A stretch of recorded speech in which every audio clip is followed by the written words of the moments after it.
Tidak cukup diperlihatkan buku catatan kehidupan, rekaman kehidupan. Rekaman kehidupan kita secara utuh sejak terlahir sampai ajal datang merenggut nyawa. Barangkali mirip dengan video sekarang ini, di mana terekam dengan baik seluruh kegiatan kita, sejak yang sekecil-kecilnya sampai kepada yang sebesar-besarnya. Untuk kemudian kita pun menerima balasan. In khairan fa khairun wa in syarran fa syarrun. Kalau baik ya baik balasannya, kalau jahat ya jahat juga balasannya. Catatan-catatan kita diberikan. Kalau banyak kebajikannya diberikan di tangan kanan dengan cara yang halus. Kalau banyak kejahatannya diberikan dari sebelah kiri atau dilempar dari belakang. Itulah sebabnya sejak di dunia ini kita sudah mohon kepada Allah. Ketika berwudu membasuh tangan kanan, apa kita bilang? Allahumma a'tini kitabi biyamini wa hasibni hisaban yasira. Ya Allah, berikan saya kitab di tangan kanan, dan kalau saya memang perlu dihisab, hisablah saya yang seringan-ringannya. Tangan kiri berlindung kita kepada Allah, jangan sampai diberikan kitab di tangan kiri atau dari arah sebelah belakang. Wa a'udzubika an tu'tiya kitabi bishimali aw min wara'i zuhri, dari arah sebelah belakang. Na'udzubillah min dzalik.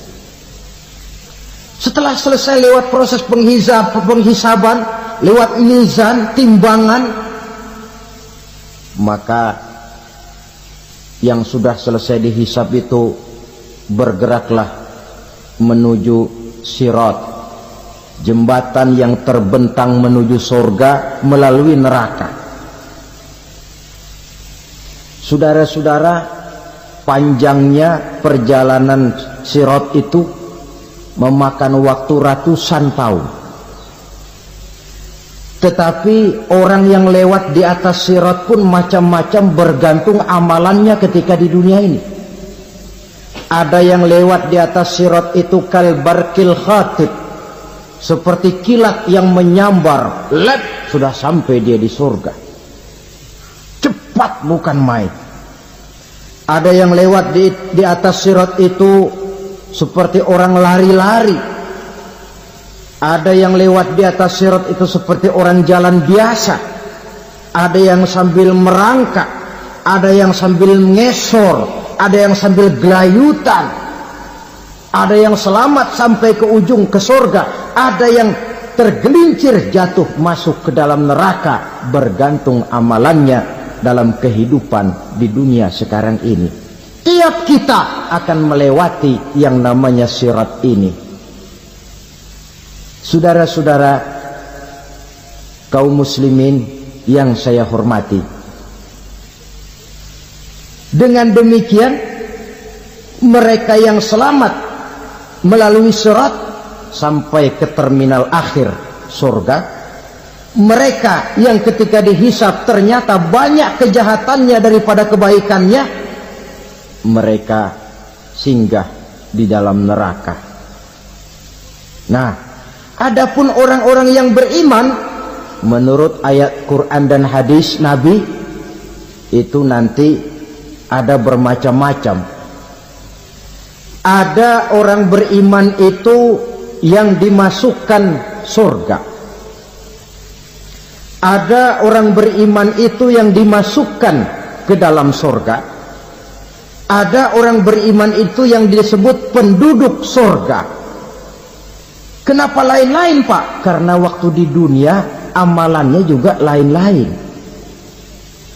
Ada orang beriman yang masuk surga. Ini paling murah tiketnya. Mau masuk surga? Kata Nabi begini, ma min abdin qala la ilaha illallah thumma mata ala dhalik illa dakhalal jannah. Kalau seorang hamba sudah mengucap dua kalimat syahadat, dia yakin dengan kebenaran kalimat itu sampai matinya, orang itu akan masuk surga. Abi Dzar yang waktu itu diajak bicara heran, ya Rasul kok gampang betul? Iya, walaupun orang itu mencuri, iya, walaupun orang itu berzina, iya, biar dia mencuri, biar dia berzina, kalau dia sudah mengucap 2 kalimat syahadat, dia yakin dengan kebenaran kalimat itu sampai matinya, itu orang akan masuk surga. Jadi masuk surga cukup 2 kalimat syahadat, yakin sampai mati, masuk surga. Itu perkara masuk. Tapi kalau pertanyaannya diterusin, masuknya kapan Pak? Nah, ini lain lagi urusannya. Sebab ada yang masuknya itu langsung, ada yang mampir dulu. Di sana tempat cuma 2, kalau tidak surga, neraka. Mau ke surga tapi mampir dulu, yang mampirnya jelas di neraka.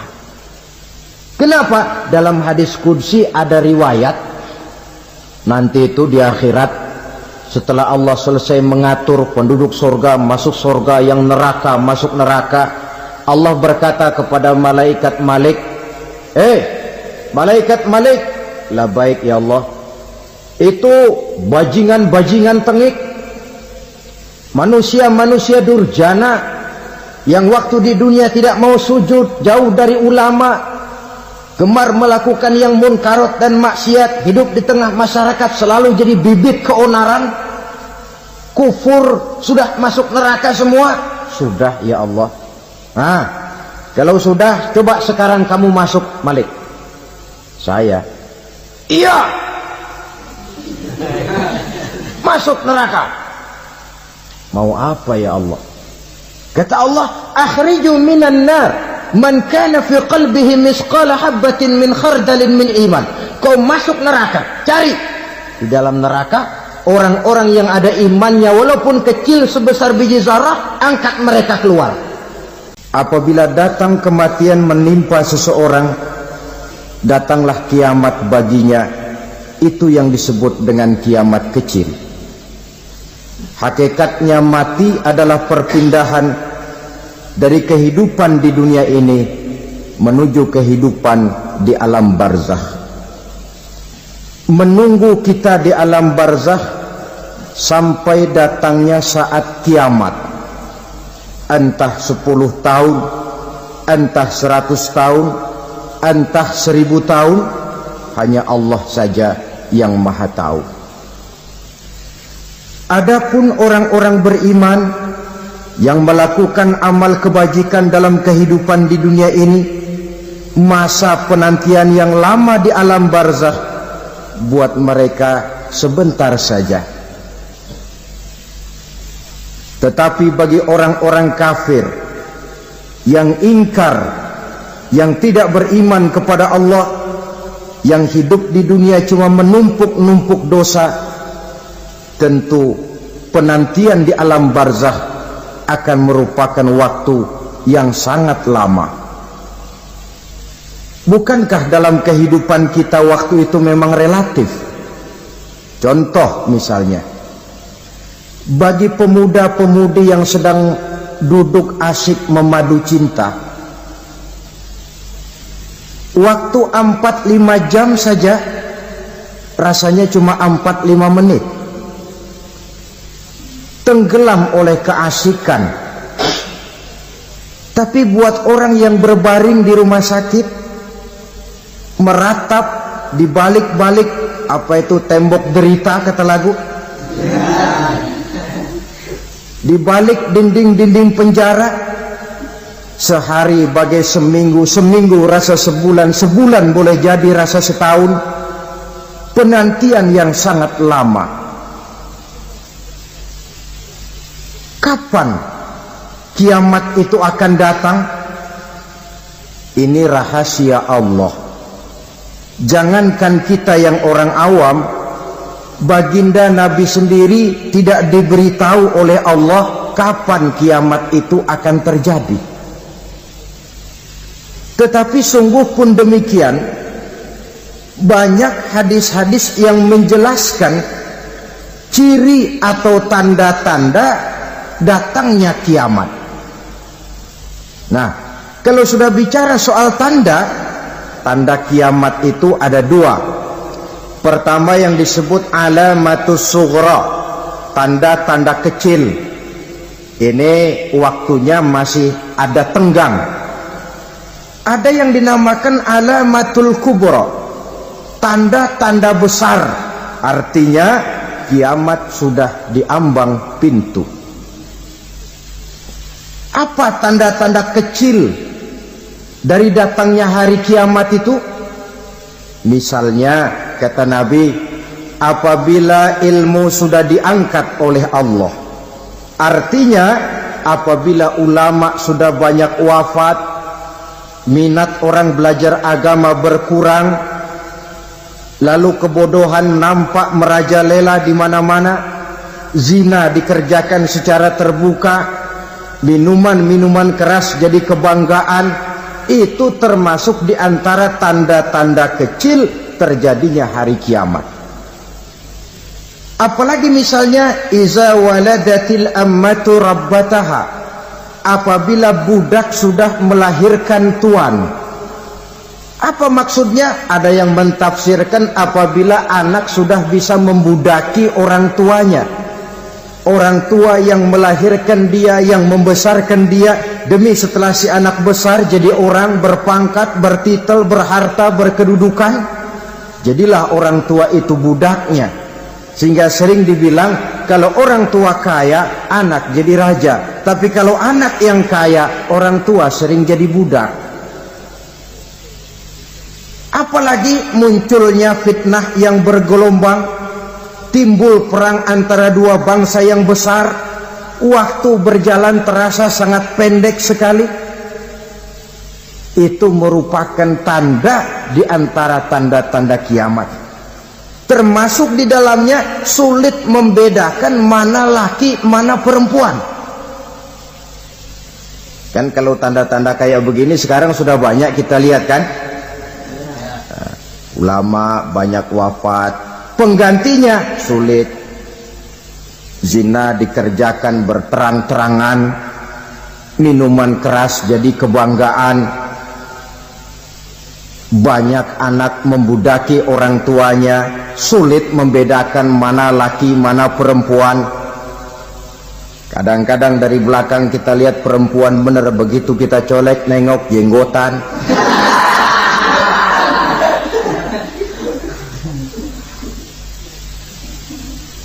Ini termasuk tanda-tanda kecil, masih ada tenggang sampai akan terjadinya kiamat itu. Nah, yang dimaksud dengan tanda-tanda besar, ini tanda besar artinya kiamat sudah diambang pintu. Pertama, matahari terbit dari sebelah barat. Apabila matahari sudah terbit dari arah sebelah barat, tertutuplah sudah pintu taubat. Bersabda Nabi kita, la taqumus sa'atu hatta tatlu'a syamsu min maghribiha. Tidak akan datang hari kiamat sampai matahari terbit dari arah sebelah barat. Fa iza tala'at, manakala matahari telah terbit dari arah sebelah barat, wara'ahan nasu, manusia banyak menyaksikan itu, amanu ajma'un, mereka pun lalu beriman. Yang tadinya kafir, yang tadinya ingkar, yang tadinya membangkang, setelah melihat matahari terbit dari sebelah barat, buru-buru beriman, berlomba-lomba mengucap dua kalimat syahadat. Tapi apa yang terjadi? Kata Nabi, wadzalika hina la yanfa'u nafsan imanuha lam takun amanat min qabl. Hari itu adalah hari yang iman sudah tidak berguna lagi bagi seseorang apabila sebelumnya memang dia tidak pernah beriman. Au kasabat fi imaniha khaira, atau beriman tetapi tidak pernah melakukan kebajikan di dalam keimanannya itu. Hari yang sudah kasib, hari yang sudah terlambat, beriman tidak akan ada gunanya lagi. Ini pelajaran buat kita.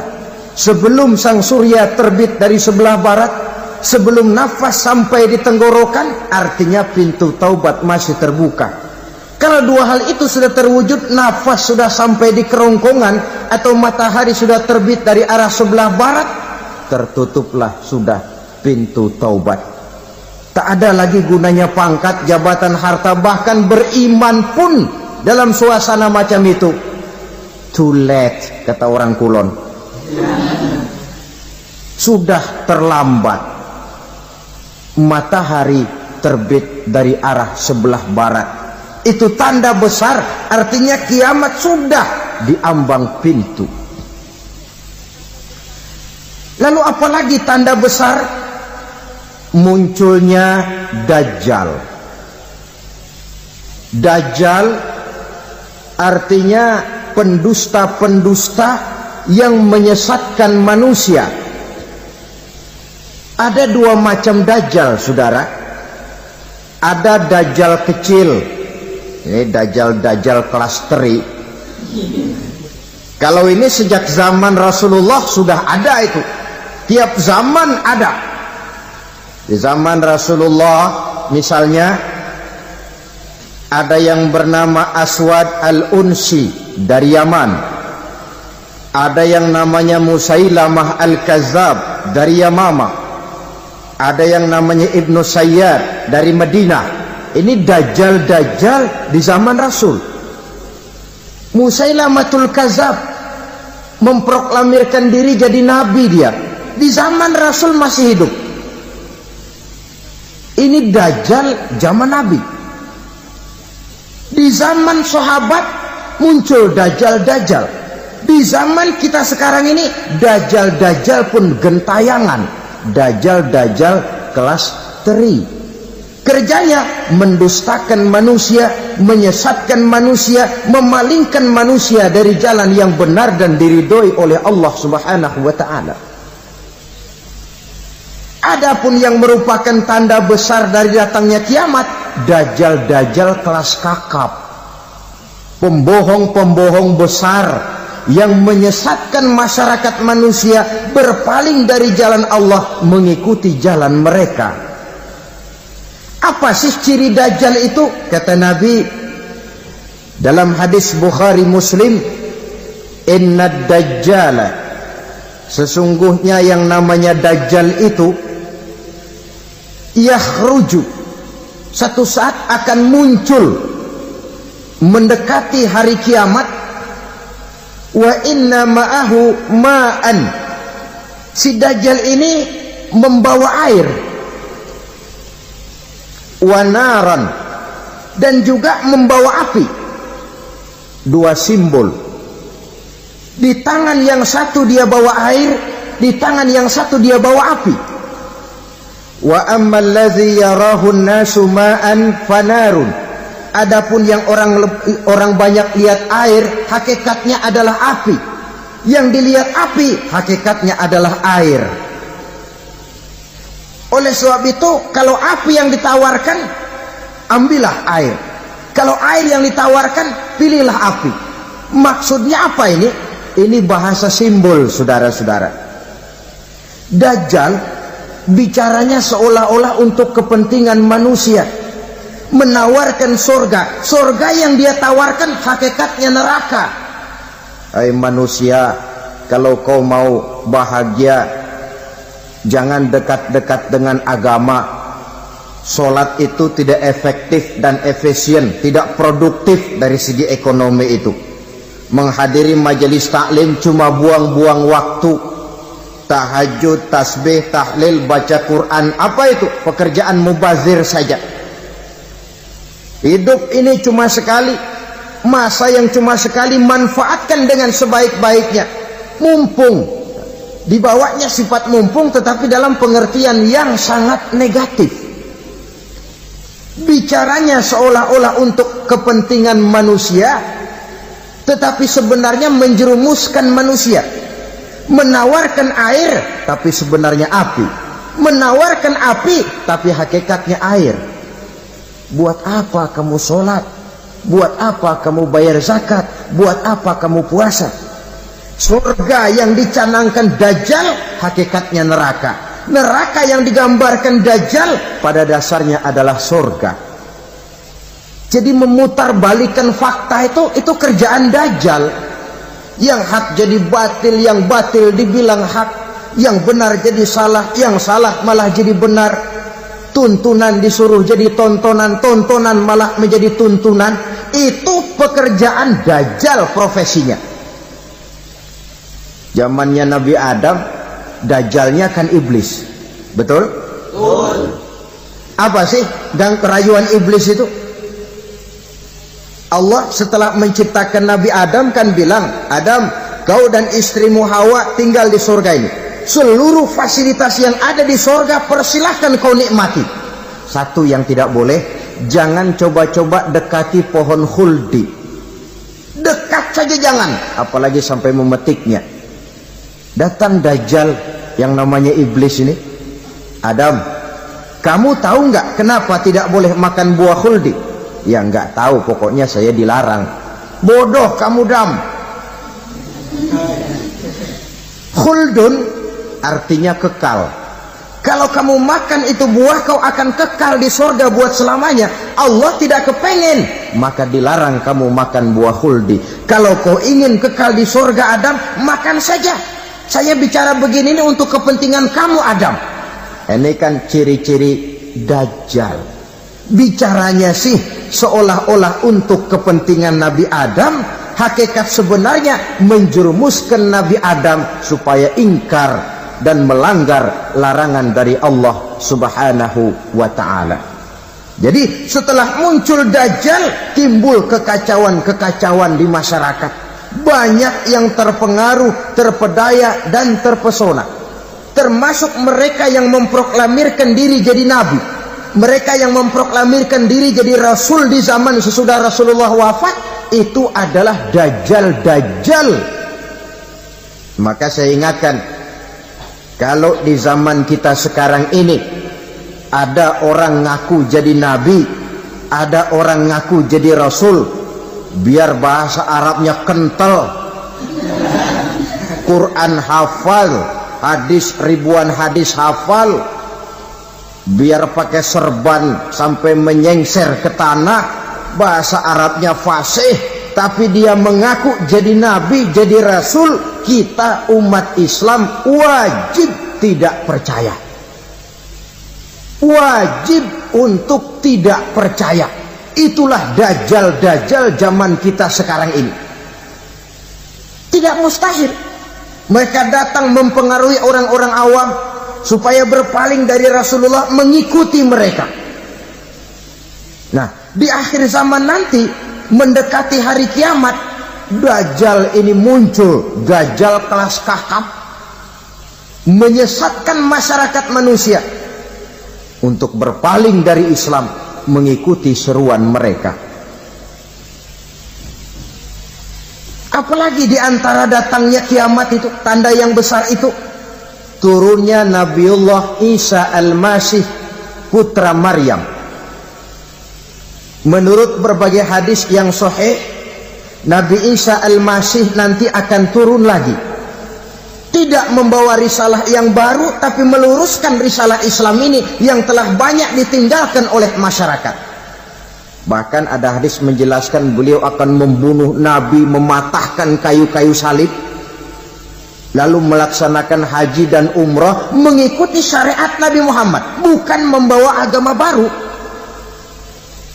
Menjadi semacam mujaddid, reformer, menyelamatkan manusia dari bisikan Dajjal. Bahkan ada riwayat yang menjelaskan bahwa Nabi Isa berhasil mengalahkan Dajjal, mengembalikan masyarakat manusia kembali kepada ajaran Islam yang datang dari Allah, dibawa oleh Rasulullah Sallallahu Alaihi Wasallam. Dengan kata lain, turunnya Nabi Isa bukan sebagai Nabi dan Rasul baru, tetapi mengikuti syariat Nabi kita Muhammad Sallallahu Alaihi Wasallam. Saudara hadirin, ibu-ibu hadirat yang saya hormati, kemudian apalagi di antara tanda-tanda besar akan datangnya kiamat itu? Keluarnya asap atau awan. Kata Nabi, inna min asrati sa'ah dukhanan yamla'u ma bainal masyriqi wal maghrib. Di antara tanda-tanda kiamat munculnya awan atau asap yang memenuhi antara langit dan bumi. Ini pun diperkuat dalam surah Ad-Dukhan ayat 10. Fartaqib yauma ta'ti as-sama' bidukhanin mubin fayughshan nas hadza azabun alim. Bagi orang-orang yang beriman mereka biasa-biasa saja, tapi bagi orang kufur datangnya asap dan awan ini merupakan azab yang kelewat pedih.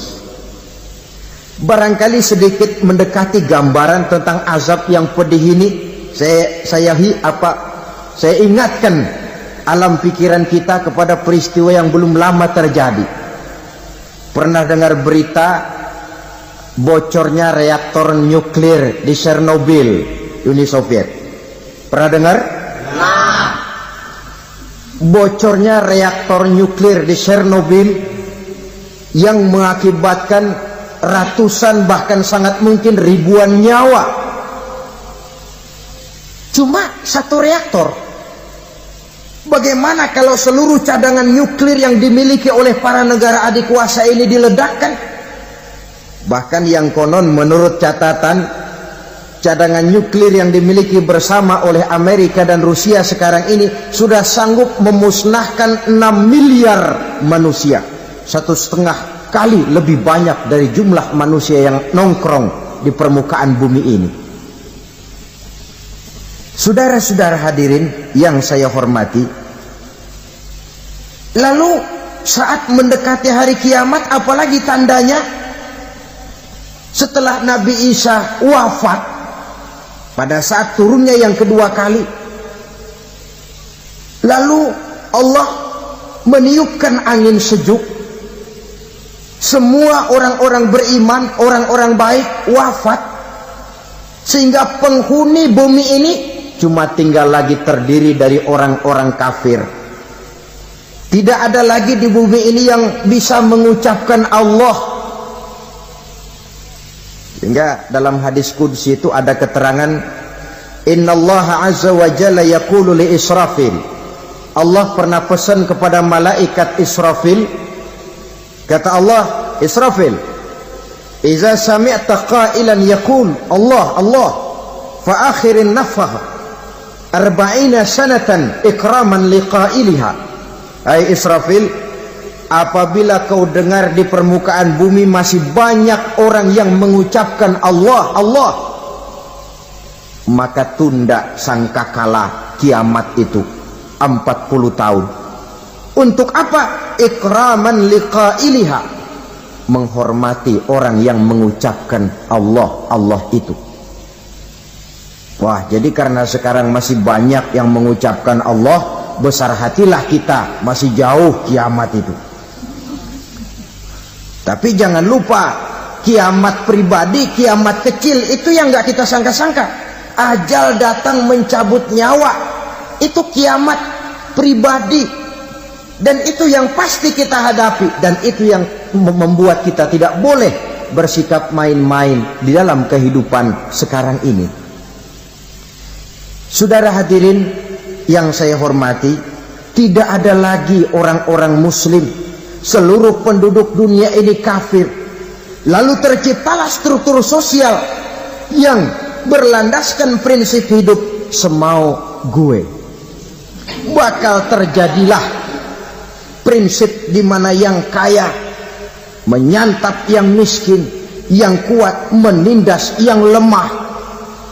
Hidup sudah bagaikan di rimba belantara, berlaku hukum rimba. Siapa yang kuat dia yang menang, siapa yang lemah menjadi mangsa. Timbul kekacauan, maksiat merajalela, munkarat menjadi-jadi, sehingga isi bumi ini penuh dengan segala macam perbuatan dosa. Tidak ada perlunya lagi alam diperpanjang temponya. Datang saat yang sudah dijanjikan oleh Allah Azza wa Jalla, maka terjadilah yang disebut kiamat kubra, kiamat besar, kiamat hancur-hancuran. Bagaimana kejadian ini dimulai? Dalam surah Az-Zumar ayat 68, Allah Subhanahu wa taala berfirman, "Wa nufikha fis-suri fasa'iqa man fis samawati wa man fil ardi illa man sya'allahu." Maka manakala ditiuplah sangkakala, terkejutlah seluruh yang ada di langit dan seluruh yang ada di bumi. Bila saat kiamat datang, Allah perintah malaikat Israfil, tiup sangkakalamu. Ditiuplah sangkakala oleh malaikat Israfil. Yang akibat daripada tiupan itu, seluruh yang ada di langit, seluruh yang ada di permukaan bumi terkejut. Yang ada di langit siapa? Malaikat kan. Bayangin aja kalau malaikat kaget, apalagi kita. Terkejut seluruh makhluk yang ada di bumi, yang ada di langit mendengar suara sangkakala itu. Bunyinya tidak sanggup kita bayangkan dahsyatnya. Ledakan nuklir, ledakan neutron, belum apa-apa ketimbang bunyi sangkakala malaikat Israfil ini. Nah, lalu mendengar bunyi sangkakala ini, gemparlah makhluk, kacaulah alam. Bumi gempa, planet-planet bertabrakan, gunung meletus, air laut tumpah ke darat, angin topan bertiup, halilintar menyambar. Lalu semua yang bernama hidup mati total. Mati bareng tanpa persiapan. La haula wala quwata illa billah. Saya kadang-kadang dalam tafakur bermohon, ya Allah, mudah-mudahan saya enggak nemuin kiamat beneran. Ngeri. Tidak bisa kita bayangkan macam apa suasana seperti itu.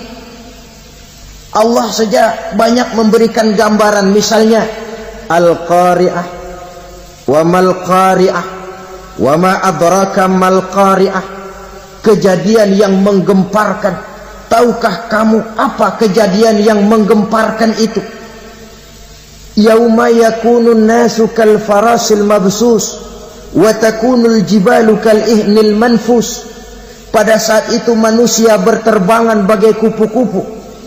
Gunung berterbangan seperti kapas ditiup angin. Gunung saja macam kapas, konon lagi manusia. Kematian total, mulai semut sampai gajah mati, jin mati, iblis mati, malaikat mati. Malaikat saja mati. Saudara hadirin yang saya hormati, kematian total yang tanpa persiapan. Orang bilang, Pak, kalau mati bareng begitu yang repot malaikat maut dong ya. Cabut sana, cabut sini. Itu kalau menurut logika kita. Mestinya begitu menurut logika. Tapi logika juga yang bilang nggak perlu serepot itu. Sebab untuk mematikan listrik di wilayah DKI, di wilayah Jakarta, nggak perlu tiap rumah didatengin matiin, ya lama. Cukup dari kantor pusatnya saja PLN, tekan satu tombol, gelaplah seluruh Jakarta. Saudara hadirin yang saya hormati, kematian total. Lalu setelah kematian total, planet-planet juga mati, dalam arti tidak bergerak dan beredar. Angin mati, dalam arti tidak bertiup. Air mati, dalam arti tidak ada riak gelombang. Pokoknya semua mati. Kullu nafsin za'iqatul maut, semua yang bernafas mati. Dalam ayat lain, kullu man 'alaiha fan, semua yang ada di permukaan bumi fana. Yang kekal cuma Allah Subhanahu wa ta'ala. Yang paling belakang mati malaikat maut dan malaikat Israfil. Tapi mati juga sesuai dengan janji Allah. Menurut hadis Bukhari Muslim dari Abi Hurairah, masa tenggang waktu antara kematian total pada tiupan sangkakala pertama dengan proses kebangkitan pada tiupan sangkakala kedua 40 lamanya. Tidak dijelaskan oleh Abi Hurairah 40 jam, apa 40 hari, apa 40 tahun. Hadis-hadis cuma menyebutkan 40 saja. Sunyi alam yang tinggal cuma Allah saja lagi. Ketika itu Allah berseru-seru, katanya, limanil mulkul yauma, siapa para penguasa hari ini? Mana itu raja-raja dan penguasa yang dulu mengaku jadi Tuhan? Fir'aun, mana Fir'aun sekarang? Yang dulu jadi raja, merasa berhasil, sombong, lalu tidak mau turun-turun dari kekuasaannya, sampai kepada puncak kekurang ajarannya mengangkat diri jadi Tuhan. Mana itu Fir'aun? Namrus, mana sekarang Namrus? La ilaha illa ana, ternyata tidak ada Tuhan lain selain daripada aku, kata Allah. Proses kemudian, saudara-saudara, turunlah hujan dari langit. 40 lamanya hujan itu. Tidak jelas juga 40 jam apa 40 hari. Setelah air turun membasahi, datanglah tiupan sangkakala yang kedua. Semua yang bernama mati bangkit dari kuburnya masing-masing. Ini yang disebut Yaumul Ba'thi, hari kebangkitan. Allahu Akbar. Pada saat kita bangkit dari kubur kita masing-masing, kumpul di padang mahsyar namanya. Bayangin aja, saya sendiri nggak sanggup bayangin. Manusia sejak zaman Adam sampai zaman kiamat kumpul bareng di tempat sama. Berapa banyaknya itu?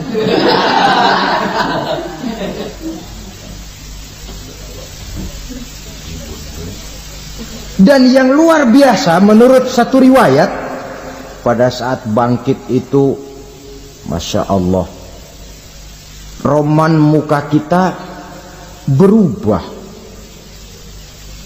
disesuaikan dengan amalan kita waktu di dunia ini. Barang siapa yang waktu di dunia amalannya itu amalan tikus, di akhirat nanti dia bangkit dari kubur, mukanya seperti muka tikus. Gagah betul badannya, tapi mukanya seperti tikus. Kenapa? Amalannya waktu di dunia seperti amalan tikus. Apa amalan tikus itu? Suka ngegeragoti barang yang sudah disimpan rapi-rapi. Orang sudah simpan uang rapi-rapi, simpan perhiasan rapi-rapi, digeragoti oleh tikus. Maling-maling, pencoleng-pencoleng, koruptor-koruptor, itu nanti di akhirat nanti kita lihat mukanya seperti muka tikus. Oh, ini waktu di dunia suka nyolong, mukanya seperti muka tikus. Barang siapa yang waktu di dunia ini amalannya itu amalan macan, dia akan bangkit nanti mukanya seperti muka macan. Apa amalan macan? Macan itu amalannya menang-menangan. Orang yang mau menang saja nggak mau mengalah. Coba lihat di hutan, kenal hutan nggak? Nah. Di hutan, raja hutan di mana-mana pasti macan, betul kan? Betul. Padahal hutan belum pernah bikin pemilihan umum. Tapi macan tidak peduli ada pemilihan umum apa tidak, pokok saya raja. Sebab apa? Macan jadi raja itu bukan karena benar, tapi karena kuat jadi raja. Setelah dia jadi raja, rakyat hutan yang mesti dilindungi malah dimakan oleh raja macan. Kambing rakyat hutan dimakan oleh macan. Ayam rakyat hutan dimakan oleh macan. Itu nanti kita lihat di akhirat itu mukanya seperti muka macan, gagah betul. Lalu barang siapa yang di dunia ini amalannya itu seperti amalan anjing, nanti dia punya muka seperti muka anjing. Apa amalan anjing? Pertama, anjing itu kalau disuruh jaga rumah, dia tidak bisa membedakan mana maling mana tamu. Biar yang datang maling kalau bawa tulang, anjing kalem. Yang kedua, anjing itu akan setia kepada siapa saja yang memberinya roti. Siapa yang memberinya roti, itulah majikannya. Apa kata majikannya, pasti dia laksanakan. Soal benar atau salah, dia tidak peduli. Setelah anjing dapat roti, dia tidak punya pilihan lain kecuali bilang, abdi mah kumaha juragan wae ayeuna mah.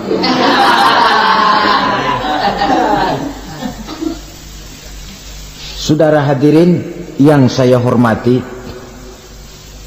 berkumpul di padang mahsyar, tiap orang sibuk dengan persoalannya masing-masing. Matahari waktu itu didekatkan oleh Allah, panas luar biasa. Ada yang saking panasnya itu mencucurkan peluh keringat sampai sebatas mata kakinya. Ada yang keringatnya sampai sedengkulnya, ada yang keringatnya sampai sepusatnya, ada yang keringatnya mengalir sampai sebahunya. Ada yang kelelap oleh keringatnya sendiri, sementara orang di sampingnya nggak apa-apa. Bergantung lagi amalan dia waktu di dunia ini. Saudara-saudara, sebagian orang dalam kepanikan padang mahsyar berombong-rombong datang mereka menghadap Nabi Adam. Ya Adam, anta abal bashar. Hai Adam, Tuhan adalah bapak moyang manusia. Kami sebentar lagi akan disidang, dimintakan pertanggungan jawab. Tolonglah kami, hai Adam. Kata Nabi Adam, jangankan nolongin sampean, saya sendiri tanggung jawab di hadapan Allah. Ketika dulu tidak boleh makan khuldi, saya serobot. Sudahlah, urus diri masing-masing saja, nafsi.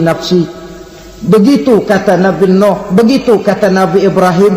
Tiap orang bertanggung jawab sendiri-sendiri. Ketika itulah saudara-saudara, nikmatnya menjadi umat Nabi besar Muhammad sallallahu alaihi wasallam. Sebab apa? Walaupun menurut abjad kita ini umat paling belakang, karena paling belakang kita ini toh, karena Nabi Muhammad adalah Nabi akhir, tapi akan dihisap lebih dulu, lewat di atas sirat lebih dulu, masuk surga lebih dahulu ketimbang umat-umat belakangan. Ketika Rasul mendekati ajal, beliau tanyakan itu kepada malaikat Jibril. Malaikat Jibril berkata, Muhammad jangan khawatir, Allah sudah berjanji, inni haramtul jannata ala sairil anbiya hatta tadkhulaha anta, wa haramtuha ala sairil umami hatta tadkhulaha ummatuka. Surga aku haramkan buat seluruh nabi kecuali kalau engkau Muhammad sudah masuk ke dalamnya, dan surga aku haramkan buat seluruh umat kecuali kalau umatmu Muhammad sudah masuk ke dalamnya. Logikanya, walaupun menurut abjad kita umat paling belakang, bakal dihisab paling dulu, lewat di atas sirat paling dulu, masuk surga paling dulu, kalau mampir ke neraka juga paling dulu. Ya resiko. Jangan mau enaknya aja paling dulu. Saudara hadirin yang saya hormati, setelah masa kebangkitan itu jangan dikira begitu bangkit langsung diperiksa. Masih menunggu menanti ribuan tahun perhitungan padang mahsyar, untuk sampai kepada proses yang disebut yaumul hisab, hari perhitungan. Seorang demi seorang bakal dipanggil. Bayangkan saja, kita se-RT saja di absen, kadang-kadang perlu waktu lama. Ini manusia sejak zaman Nabi Adam sampai datang hari kiamat, satu demi satu disidang di hadapan Qadhi Rabbul Jalil. Status sosial copot sudah waktu itu. Yang pernah jadi hartawan di situ tidak lagi kelihatan kehartawanannya. Yang pernah jadi jenderal tidak lagi dipanggil jenderalnya. Yang ustadz tidak lagi dipanggil al-mukarramnya. Seluruh status sosial selesai. Dipanggillah kita seorang demi seorang menghadap Qadhi Rabbul Jalil. Bagaimana proses penghisaban itu? Pertama, proses tanya jawab. Di antaranya ada hadis menyatakan, lan tazula qadama 'abdin yaumal qiyamah hatta yus'ala an arba'i khisalin. Besok di hari kiamat tidak akan bergeser telapak kaki seorang hamba sampai dia ditanya lebih dulu tentang 4 persoalan. Tentang ilmunya, kemana ilmu itu diamalkan. Tentang umurnya, di mana umur itu dihabiskan. Tentang masa mudanya, kemana masa muda itu dipakai. Tentang hartanya, dari mana harta itu didapat dan kemana harta itu dibelanjakan. Ini termasuk proses tanya jawab. Jadi kalau istilah pengadilan dunia, nama Fulan bin Fulan. Kamu waktu di dunia diberikan umur panjang untuk apa? Pernah mengalami masa muda, kemana kau habiskan masa remajamu? Kau diamanahkan ilmu, dengan apa ilmumu kau amalkan? Kau diberikan harta, dari mana harta kau dapat, kemana kau belanjakan? Tak seorang pun yang bisa mungkir. Sebab apa? Dikala itu yang menjadi saksi bukan orang. Yang menjadi saksi adalah seluruh anggota badan kita. Tangan bicara, kaki jadi saksi terhadap seluruh amalan yang pernah kita kerjakan pada saat kehidupan di alam dunia ini. Selesai proses tanya jawab, lalu diperlihatkan buku catatan kita waktu hidup di dunia ini. Jangan lupa Allah itu menyiapkan 2 superkomputer kepada kita. Sebelah ditempelin sebelah kanan, yang sebelah tempelin di sebelah kiri. Komputer itu namanya Raqib dan Atid. 2 malaikat yang apabila baik kita lakukan, refleks saja akan menulis kebajikan kita. Jahat kita kerjakan akan tertulis. Catatan itu nanti diperlihatkan kepada kita. Waduh, alangkah malunya pada saat diperlihatkan catatan kita, buku rapot kita merah melulu. Barangkali diperiksa sambil diomelin, brengsek lo. Buku merah melulu begini, bagaimana waktu hidup di dunia? Tidak cukup diperlihatkan buku catatan kehidupan, rekaman kehidupan. Rekaman kehidupan kita secara utuh sejak terlahir sampai ajal datang merenggut nyawa. Barangkali mirip dengan video sekarang ini, di mana terekam dengan baik seluruh kegiatan kita sejak yang sekecil-kecilnya sampai kepada yang sebesar-besarnya. Untuk kemudian kita pun menerima balasan. In khairan fa khairun wa in syarran fa syarrun. Kalau baik ya baik balasannya, kalau jahat ya jahat juga balasannya. Catatan-catatan kita diberikan. Kalau banyak kebajikannya diberikan di tangan kanan dengan cara yang halus. Kalau banyak kejahatannya diberikan dari sebelah kiri atau dilempar dari belakang. Itulah sebabnya sejak di dunia ini kita sudah mohon kepada Allah ketika berwudu membasuh tangan kanan, apa kita bilang? Allahumma a'tini kitabi biyamini wa hasibni hisaban yasira. Ya Allah, berikan saya kitab di tangan kanan, dan kalau saya memang perlu dihisab, hisablah saya yang seringan-ringannya. Tangan kiri berlindung kita kepada Allah, jangan sampai diberikan kitab di tangan kiri atau dari arah sebelah belakang. Wa a'udzubika an tu'tiya kitabi bishimali aw min wara'i zuhri, dari arah sebelah belakang. Na'udzubillah min dzalik. Setelah selesai lewat proses penghisaban, lewat mizan, timbangan, maka yang sudah selesai dihisab itu bergeraklah menuju sirat, jembatan yang terbentang menuju surga melalui neraka. Saudara-saudara, panjangnya perjalanan sirat itu memakan waktu ratusan tahun. Tetapi orang yang lewat di atas sirat pun macam-macam, bergantung amalannya ketika di dunia ini. Ada yang lewat di atas sirat itu kal barqil khatib, seperti kilat yang menyambar, lep, sudah sampai dia di surga. Cepat bukan main. Ada yang lewat di atas sirat itu seperti orang lari-lari. Ada yang lewat di atas sirat itu seperti orang jalan biasa.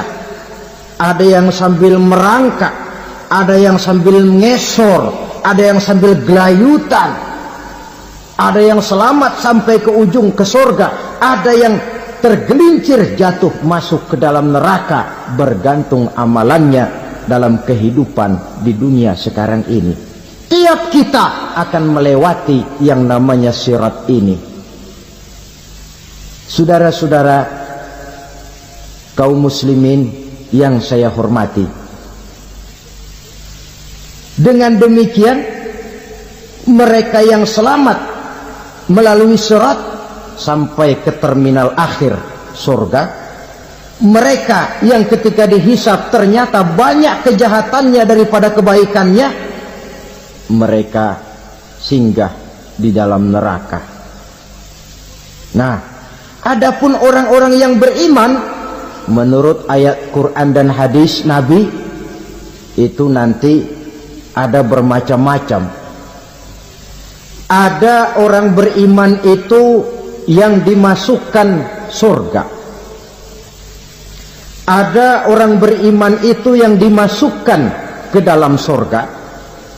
Ada orang beriman itu yang disebut penduduk surga. Kenapa lain-lain, Pak? Karena waktu di dunia amalannya juga lain-lain. Ada orang beriman yang masuk surga. Ini paling murah tiketnya. Mau masuk surga? Kata Nabi begini, ma min abdin qala la ilaha illallah thumma mata ala dhalik illa dakhalal jannah. Kalau seorang hamba sudah mengucap dua kalimat syahadat, dia yakin dengan kebenaran kalimat itu sampai matinya, orang itu akan masuk surga. Abi Dzar yang waktu itu diajak bicara heran, ya Rasul kok gampang betul? Iya. Walaupun orang itu mencuri, iya. Walaupun orang itu berzina, iya. Biar dia mencuri, biar dia berzina, kalau dia sudah mengucap dua kalimat syahadat, dia yakin dengan kebenaran kalimat itu sampai matinya, itu orang akan masuk surga. Jadi masuk surga cukup dua kalimat syahadat, yakin sampai mati, masuk surga. Itu perkara masuk. Tapi kalau pertanyaannya diterusin, masuknya kapan, Pak? Nah, ini lain lagi urusannya. Sebab ada yang masuknya itu langsung, ada yang mampir dulu. Di sana tempat cuma dua, kalau tidak surga, neraka. Mau ke surga, tapi mampir dulu. Yang mampirnya jelas di neraka. Kenapa? Dalam hadis qudsi ada riwayat, nanti itu di akhirat, setelah Allah selesai mengatur penduduk surga masuk surga, yang neraka masuk neraka, Allah berkata kepada malaikat Malik, malaikat Malik, labaik ya Allah. Itu bajingan-bajingan tengik, manusia-manusia durjana yang waktu di dunia tidak mau sujud, jauh dari ulama, gemar melakukan yang munkarat dan maksiat, hidup di tengah masyarakat selalu jadi bibit keonaran, kufur, sudah masuk neraka semua. Sudah ya Allah. Nah, kalau sudah, coba sekarang kamu masuk, Malik. Saya, iya, masuk neraka. Mau apa ya Allah? Kata Allah, akhriju minan nar man kana fi qalbihi misqala habatin min khardalin min iman. Kau masuk neraka, cari di dalam neraka orang-orang yang ada imannya walaupun kecil sebesar biji zarah, angkat mereka keluar. Masuk malaikat Malik ke neraka, cari orang yang ada imannya, korek-korek. Ya repot, udah pada gosong. Yang ada imannya diangkat ke atas, yang ada imannya diangkat ke atas, lalu dimandikan di Nahrul Hayat, namanya sungai kehidupan di akhirat nanti. Cakep lagi rupanya, bersih lagi wajahnya, apel di hadapan Allah. Kata Allah, bagaimana mas? Kapok nggak sampean? Kapok ya Allah. Nah, kalau kapok, idhab fadkhulil jannah, pergi masuk surga sana. Berangkat mereka ke surga, ketemu sama teman-temannya yang udah sampai lebih dulu, yang nggak pakai mampir lagi. Terjadi dialog. Kata teman-temannya yang udah pada nyampe duluan, mas, iya, emang baru sampai? Saya baru sampai. Memang mampir di mana dulu mas? Kita sudah lama sampai di surga. Saudara buka surah Al-Muddathir ayat 34-35. Ma salakakum fis saqar? Kenapa kamu mampir di neraka Saqar? Qalu lam naku minal musallin. Mereka menjawab, kami mampir di neraka Saqar mas, gara-gara dulunya kami waktu di dunia tidak pernah sholat. Tidak pernah sholat? Tidak pernah. Karena rumahnya dekat masjid, cuma dekat doang mas. Sholat mah enggak saya. Enggak pernah ngasih makan fakir miskin, enggak pernah hadir di majelis taklim, pendeknya enggak pernah melakukan kebajikan. Maka saya pun mampir di neraka Saqar. Untung betul saya punya iman mas, sedikit. Waktu hidup di dunia dulu saya pernah mengucap 2 kalimat syahadat, sekali-kalinya waktu mau kawin. Masya Allah. Untung saja kawin, kalau nggak kawin polos.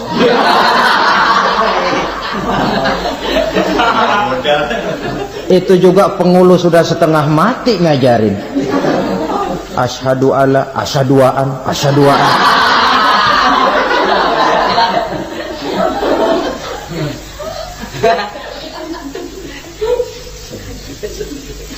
Ini namanya masuk surga, ada mampir dulu.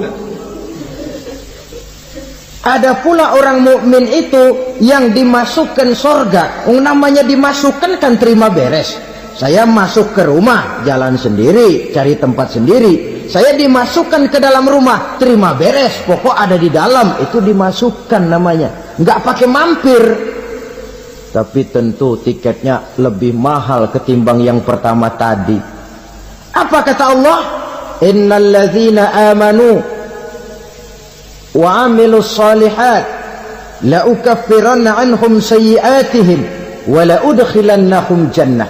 Sesungguhnya orang-orang yang beriman kemudian beramal soleh, kami hapuskan segala dosa dan kesalahannya, kami masukkan mereka ke dalam surga.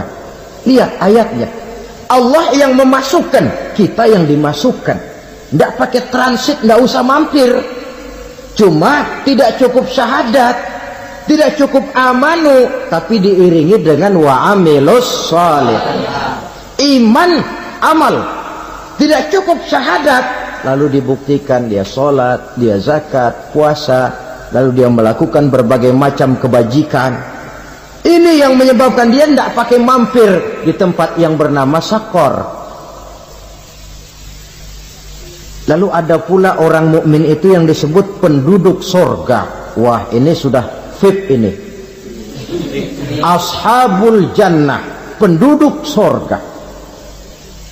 Siapa mereka? Kata Allah, innal ladzina amanu summa istaqamu fala khaufun alaihim wala hum yahzanun ulaika ashabul jannah hum fiha khalidun. Sesungguhnya orang-orang yang beriman lalu istiqamah, tetap dalam melaksanakan perintah Allah, tidak goyah, tidak labil tapi stabil, istiqamah, mereka tidak takut dan tidak bersedih hati. Merekalah penduduk sorga. Iman, istiqamah. Tidak punya duit, sembahyang. Banyak duit, sembahyang. Miskin, sembahyang. Kaya, tetap sembahyang. Istiqamah. Kadang orang kalau susah rajin ke masjid, banyak duitnya ngelihat masjid melengos. Itu yang dibilang waktu miskin hamba Allah, setelah kaya jadi hamba harta.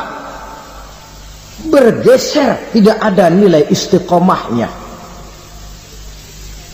Saudara-saudara, dengan begitu penduduk neraka itu dua. Ada penduduk permanen, ada penduduk yang semi permanen. Yang semi permanen orang-orang beriman yang mempunyai dosa besar. Mereka masuk ke neraka untuk menerima azab sesuai dengan dosanya. Bila selesai masa azab itu, mereka akan diangkat untuk ditempatkan kembali ke dalam surganya Allah Subhanahu wa ta'ala.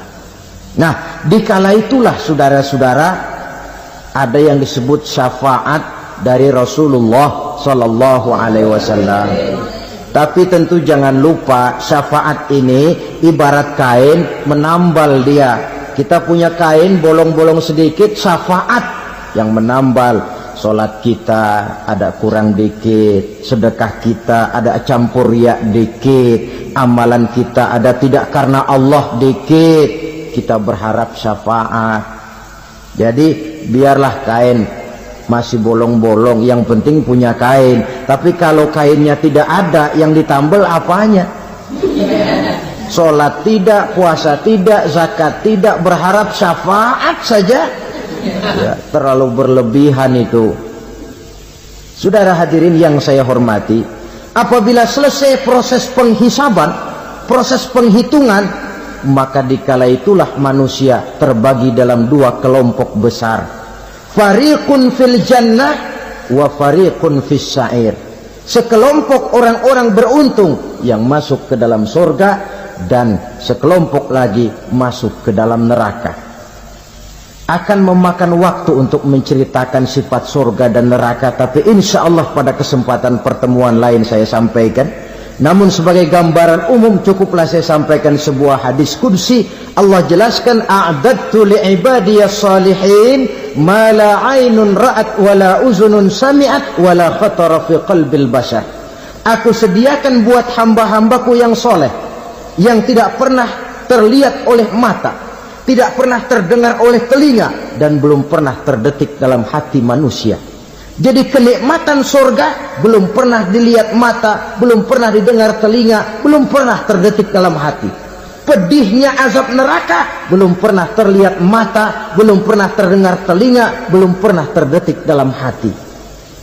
Saudara hadirin yang saya hormati, oleh karena itu, sebagai uraian akhir daripada kiamat ini, marilah sama-sama kita memanfaatkan hidup dengan sebaik-baiknya, supaya jangan timbul penyesalan di hari kemudian nanti. Maksud utama daripada diutusnya Rasulullah Sallallahu Alaihi Wasallam ke alam ini tidak lain adalah untuk memperbaiki akhlak manusia.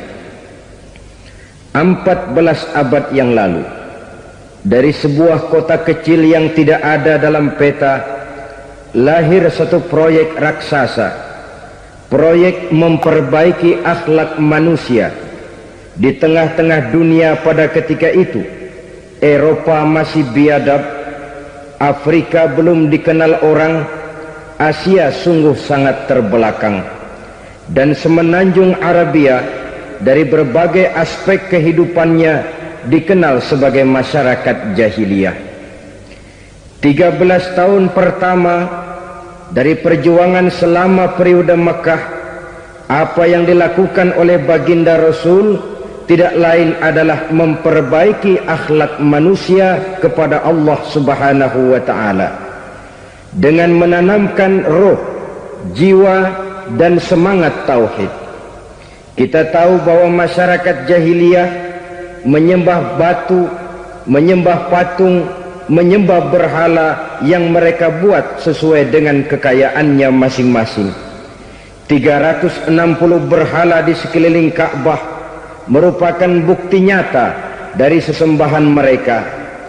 Yang kaya membuat berhala dari emas lalu disembah, yang setengah kaya bikin patung dari perak lalu disembah, yang hampir miskin bikin Tuhan dari kayu lalu disembah, yang miskin benar tepung terigu diadonin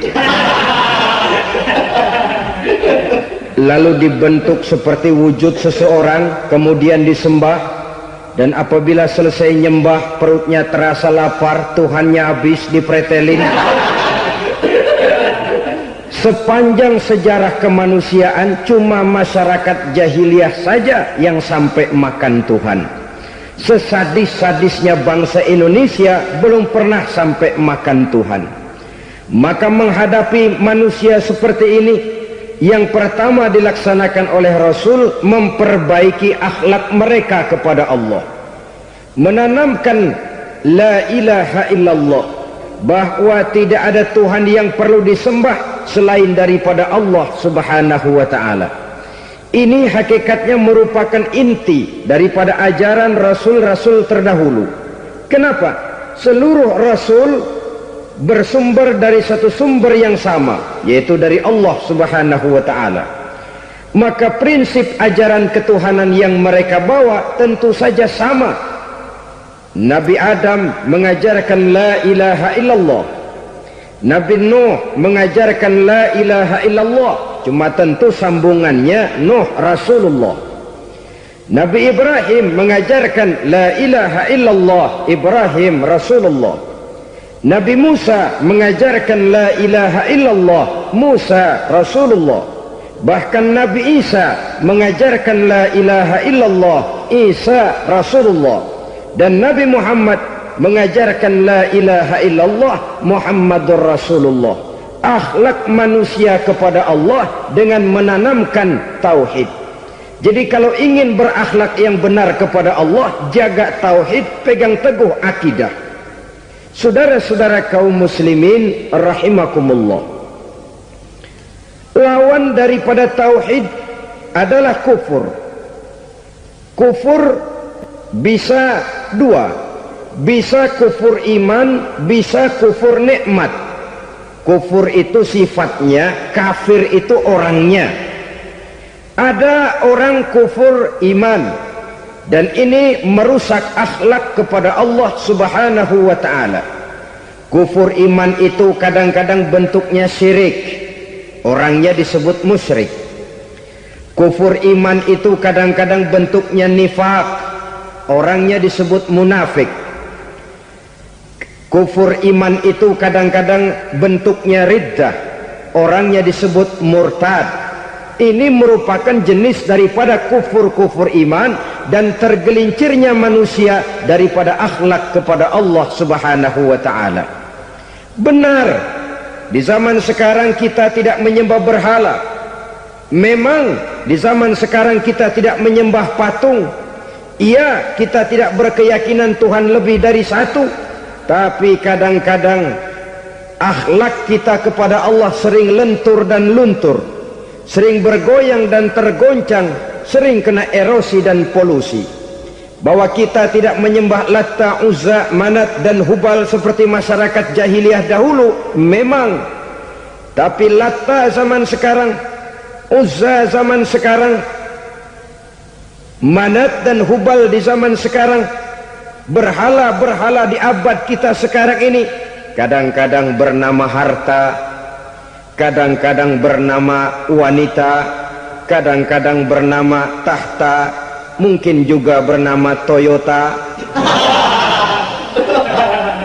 Sesuatu yang lebih kita agungkan daripada Allah, menjelmalah dia menjadi berhala-berhala di zaman kita sekarang ini.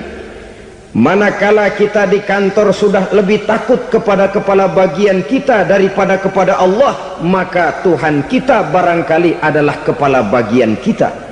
Manakala kita sudah lebih takut kepada manusia daripada kepada Allah, bergeserlah akhlak kita kepada Allah, mengagungkan manusia dan menomorduakan Allah. Maka di zaman sekarang akhlak kita kepada Allah sering kena erosi, sering kena polusi. Mungkin karena sulitnya lapangan kerja, tingginya tensi ekonomi, persaingan hidup yang makin tajam, sulitnya mencari lapangan kerja, orang kadang-kadang nekat, sedikit pertimbangan, picik pandangan, mudah melakukan potong kompas, sehingga terjadilah perbuatan-perbuatan yang memelencengkan akhlak kita kepada Allah Subhanahu wa ta'ala. Kadang-kadang terjebak mempercayai selain daripada Allah, kadang-kadang terjebak di dalam mengagungkan yang selain daripada Allah lebih dari yang seharusnya.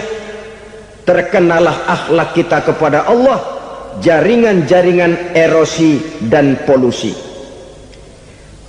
Kufur sebagai lawanan daripada tauhid merupakan sifat daripada orang yang tidak berakhlak kepada Allah. Bentuknya pertama bisa syirik. Syirik itu artinya meyakini ada Tuhan lain selain daripada Allah. Itu yang namanya syirik. Jadi percaya Tuhan ada, cuman Tuhannya kelebihan. Itu yang disebut syirik, dan itu merupakan cerminan dari akhlak yang rusak kepada Allah Subhanahu wa ta'ala. Berkeyakinan Tuhan lebih dari satu, berkeyakinan bahwa Tuhan itu beranak atau diperanakkan, atau mengagungkan sesuatu sama dengan Allah, atau menjadikan yang selain Allah sebagai tujuan akhir daripada perjalanan kehidupan ini, maka itu sudah terjebak kita dalam musyrik. Dan syirik satu dosa yang tidak berampun. Bahasa kasarnya, yang namanya syirik itu jenis bapak moyangnya dosa. Saudara-saudara, sebab itu saya pesan, kalau memang terpaksa, biasanya yang tinggal di kota-kota besar itu kalau tidak kepengen dosa kan susah. Kalau terpaksa harus bikin dosa, cari yang kecil-kecil saja, yang kira-kira taubatnya gampang. Umpamanya pulang sholat Jumat nukar sendal, umpama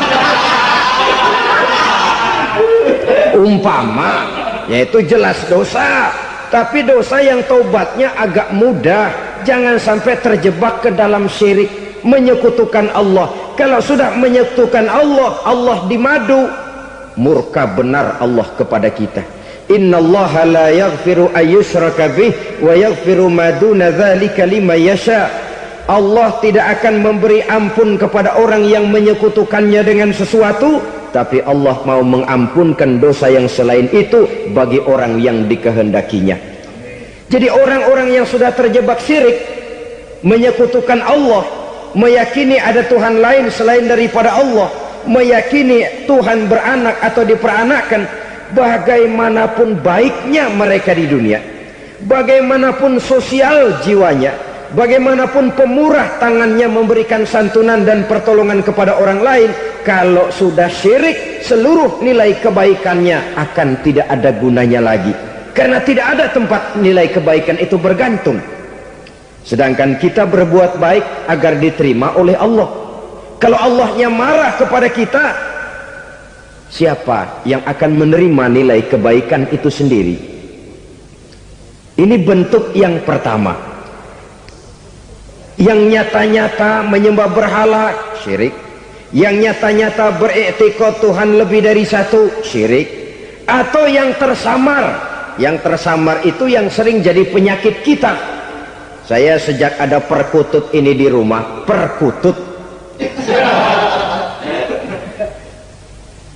Saudara-saudara, yang merusak akhlak kepada Allah, yang merusak tauhid setelah syirik, bisa juga berbentuk nifak. Nifak itu sifatnya, orang yang punya sifat nifak disebut munafik. Asal katanya dari nafakun. Nafakun itu satu lubang yang punya dua muka, seperti goa, ada tempat masuk, ada tempat keluar. Maka munafik orang yang punya dua muka. Kalau bahasa kita, pandai bermain minyak di atas air, manis jika berhadapan, balik belakang lain bicara. Sehingga apa yang dinamakan nifak, kata Imam Ali Al-Jurjani dalam kitab ta'rifatnya, izharul imanu bil lisan wa kitmanul kufri bil qalbi. Menyatakan, menampakkan iman dengan lidahnya, tapi menyembunyikan kekafiran dalam hatinya. Dengan kata lain, lidahnya mah iman, hatinya mah kafir. Padahal hati itu yang dilihat, padahal hati itu yang dinilai. Kenapa lidahnya mengaku iman? Ya mungkin karena kepepet, mungkin karena kepentingan, mungkin karena ingin mencari kelemahan orang, lalu dia pura-pura beriman, tapi sesungguhnya hatinya kufur. Ini merupakan penyakit munafik. Dan terus terang, menghadapi orang munafik jauh lebih berat daripada menghadapi orang kafir. Kenapa? Munafik ini kan musuh dalam selimut. Mau dibilang musuh nyata-nyata, apalagi di zaman Rasul ya, ketika periode Madinah, berat sekali menghadapi orang munafik. Mau dibilang kafir, kalau ketemu assalamualaikumnya medok juga. Mau dibilang mukmin, di belakang ngegerundel, nyari-nyari penyakit, nyari-nyari lantaran, mencari-cari gara-gara. Kalau kafir jelas kafirnya, kalau musyrik jelas musyriknya. Tapi munafik, di depan kita dia mengaku beriman, di belakang kita dia caci maki kita. Maka demikian rupa watak orang munafik, Allah benci betul. Sampai dalam Quran orang munafik itu divonis innal munafikin fid darkil asfal minan nar. Orang-orang munafik di dasar jurang neraka yang paling bawah, keraknya neraka. Saudara-saudara kaum muslimin rahimakumullah, sebab munafik sangat berbahaya, membahayakan umat, membahayakan agama. Di depan kita mereka ngaku pura-pura beriman, kalau pidato luar biasa, memuji agama setinggi langit, menampakkan seolah-olah dia orang yang dekat dengan agama. Saudara-saudara, agama penting, agama mutlak, tapi yang ngomong begitu agamanya apa, remeng-remeng. Cuma sekedar lipstick, cuma sekedar dekorasi, cuma sekedar kamuflase buat ngibuli orang lain. Dia mengaku beragama, mengatakan agama mutlak, menganggap agama penting, seolah-olah memperhatikan benar tentang tatanan kehidupan beragama, tapi sebenarnya di hatinya tidak lebih berkecamuk penyakit-penyakit kufur. Maka sifat munafik ini termasuk menodai tauhid, artinya merusak akhlak kita kepada Allah Subhanahu wa ta'ala. Sifat yang ketiga yang juga merusak akhlak kita kepada Allah dinamakan riddah. Riddah itu sifatnya, orang yang punya sifat riddah disebut murtad. Murtad keluar dari Islam. Keluar dari Islam tentu tadinya di dalam Islam. Oleh satu perbuatan dia bisa menjadi murtad. Misalnya tadinya dia iman benar kepada Allah, tapi melarat. Kadang-kadang sehari masak, 3 hari libur. Akhirnya oleh kesulitan ekonomi dia tidak kuat. Ada yang menawarkan kebaikan, dibawain supermi, dibawain obat-obatan, diberikan beras. Goyah imannya, keluar dia dari Islam, ikut agama orang yang memberikan pertolongan kepadanya, memilih kesenangan sebentar dengan mengorbankan kebahagiaan yang kekal, maka orang semacam itu riddah sifatnya, murtad orangnya, keluar dari Islam. Dan yang menyebabkan kita murtad bukan cuma orang nyata-nyata memproklamirkan diri keluar dari Islam tapi lalu mengikuti agama orang lain, bukan cuma itu. Mengakui ada Rasul lagi sesudah Nabi Muhammad bisa menyebabkan kita murtad. Mengingkari nikmat Allah bisa menyebabkan kita murtad. Meyakini semua agama benar bisa menyebabkan orang menjadi murtad. Meragukan kesempurnaan dan kelengkapan Al-Quran bisa menyebabkan orang jadi murtad. Mengingkari sunnah bisa menyebabkan orang menjadi murtad. Banyak hal-hal yang bisa mendatangkan penyakit riddah dan membuat pelakunya menjadi murtad, dan ini menodai akhlak kita kepada Allah Subhanahu wa ta'ala.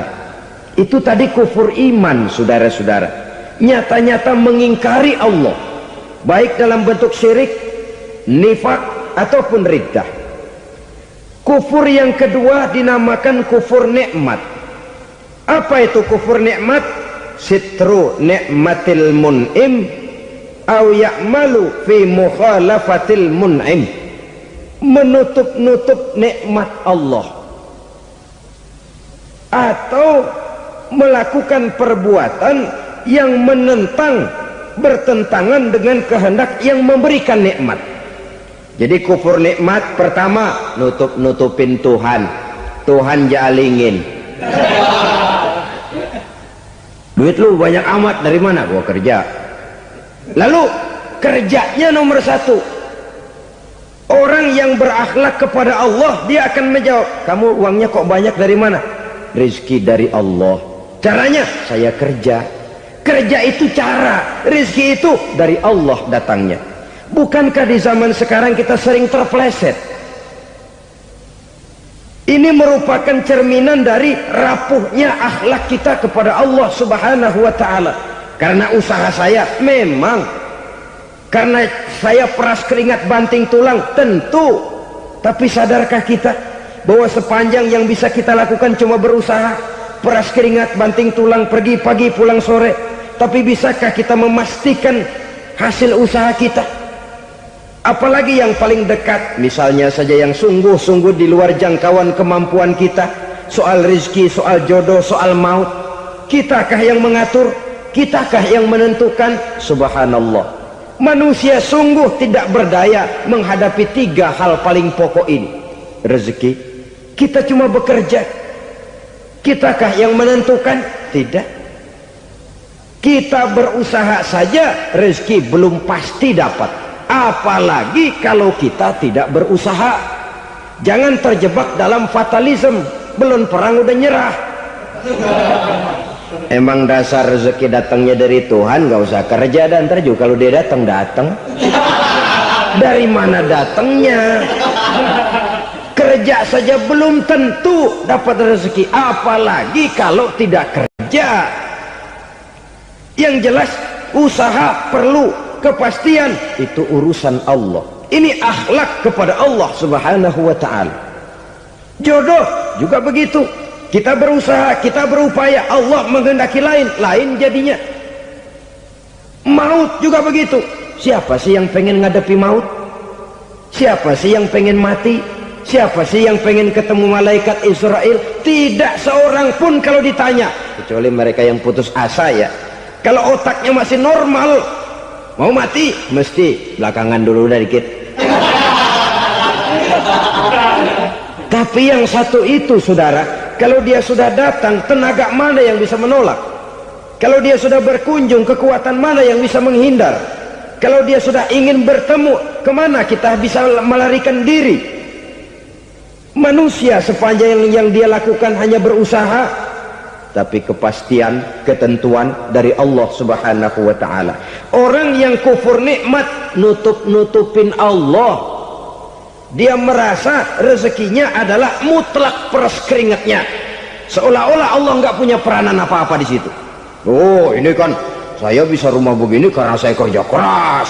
Oh, ini mobil saya begini, saya kerja keras. Nguras keringat, banting tulang, keras.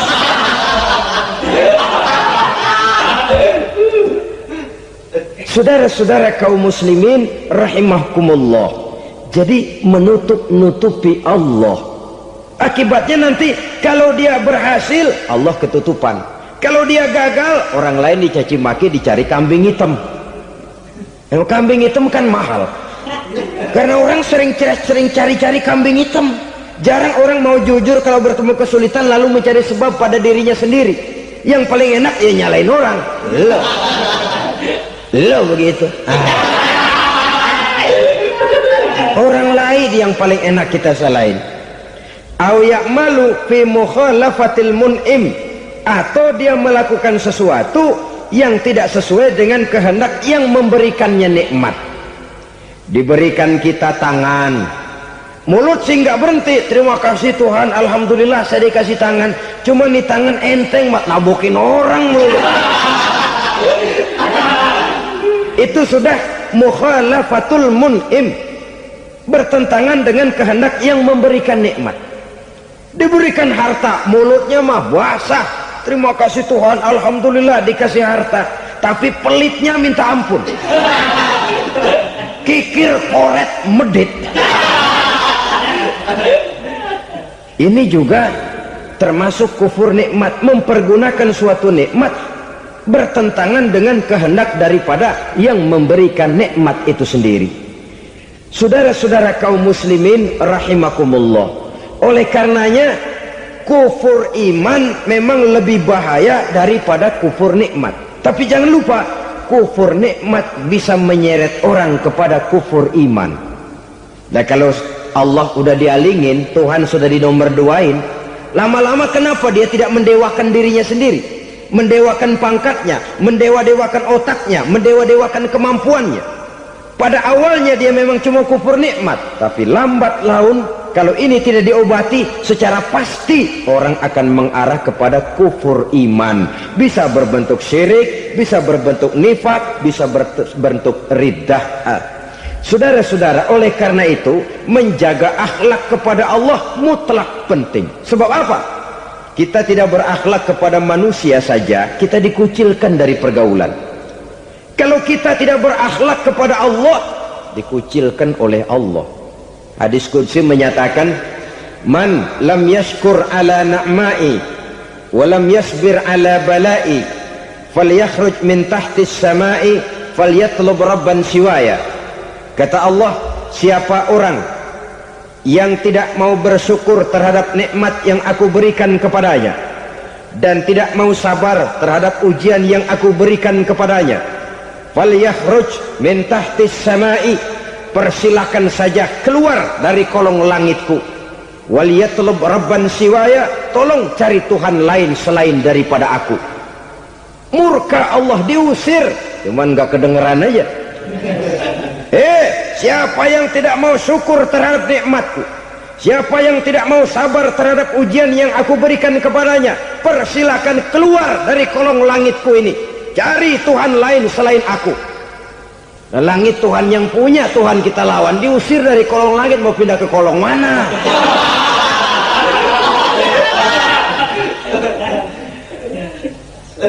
Jadi jangan merasa kufur nikmat kan enteng. Iya, kelihatannya begitu, tidak sebahaya kufur iman. Tapi kufur nikmat ini merupakan anak tangga yang kalau kita sudah mulai naik, kita akan naik terus sampai kepada tingkat di mana kita mengalami kufur iman. Kalau sudah ke sana, maka akhlak kita kepada Allah terkenalah erosi, terkena polusi, hancur akhlak kepada Allah, dan itulah sumber kesengsaraan abadi. Kalau cuma kita tidak berakhlak kepada manusia, barangkali resikonya cuma kehidupan di dunia ini. Mungkin juga ada kehidupan akhirat. Tapi kalau sudah tidak berakhlak kepada Allah, dunia akhirat kita rugi dan celaka. Maka pada kesempatan ini saya mengajak, marilah jaga baik-baik akhlak kita kepada Allah. Satu kali kita bertauhid, sampai mati kita bertauhid. Satu kali la ilaha illallah, jangan tergelincir lagi kita keluar daripada kalimat itu. Satu kali kita bertuhankan Allah, jangan bertuhan yang lain selain daripada Allah.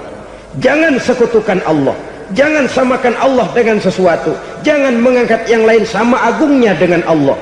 Sebab dengan demikian kita seolah-olah sudah mengotori akhlak kita kepada Allah Subhanahu wa ta'ala. Ini berat, saudara-saudara. Ini tidak ringan. Kadang-kadang saya katakan tadi, masalah ekonomi, kadang-kadang persaingan hidup yang makin tajam, di tengah lapangan kerja yang makin sulit, di tengah orang banyak potong kompas. Kalau berpatokan kepada nilai tauhid, la ilaha illallah, tidak ada Tuhan selain Allah, maka saya tidak akan takut kecuali hanya kepada Allah. Saya tidak akan menggantungkan hidup kecuali hanya kepada Allah. Saya tidak akan minta rezeki kecuali hanya kepada Allah.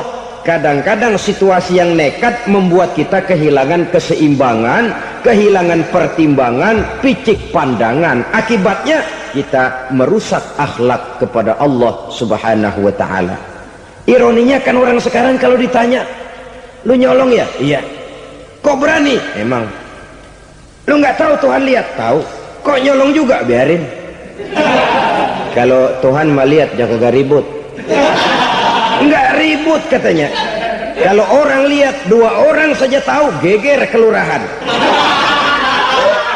Ini kan sudah mendustai dirinya sendiri, sudah merusak akhlaknya kepada Allah Subhanahu wa ta'ala. Tuhan enggak ribut katanya.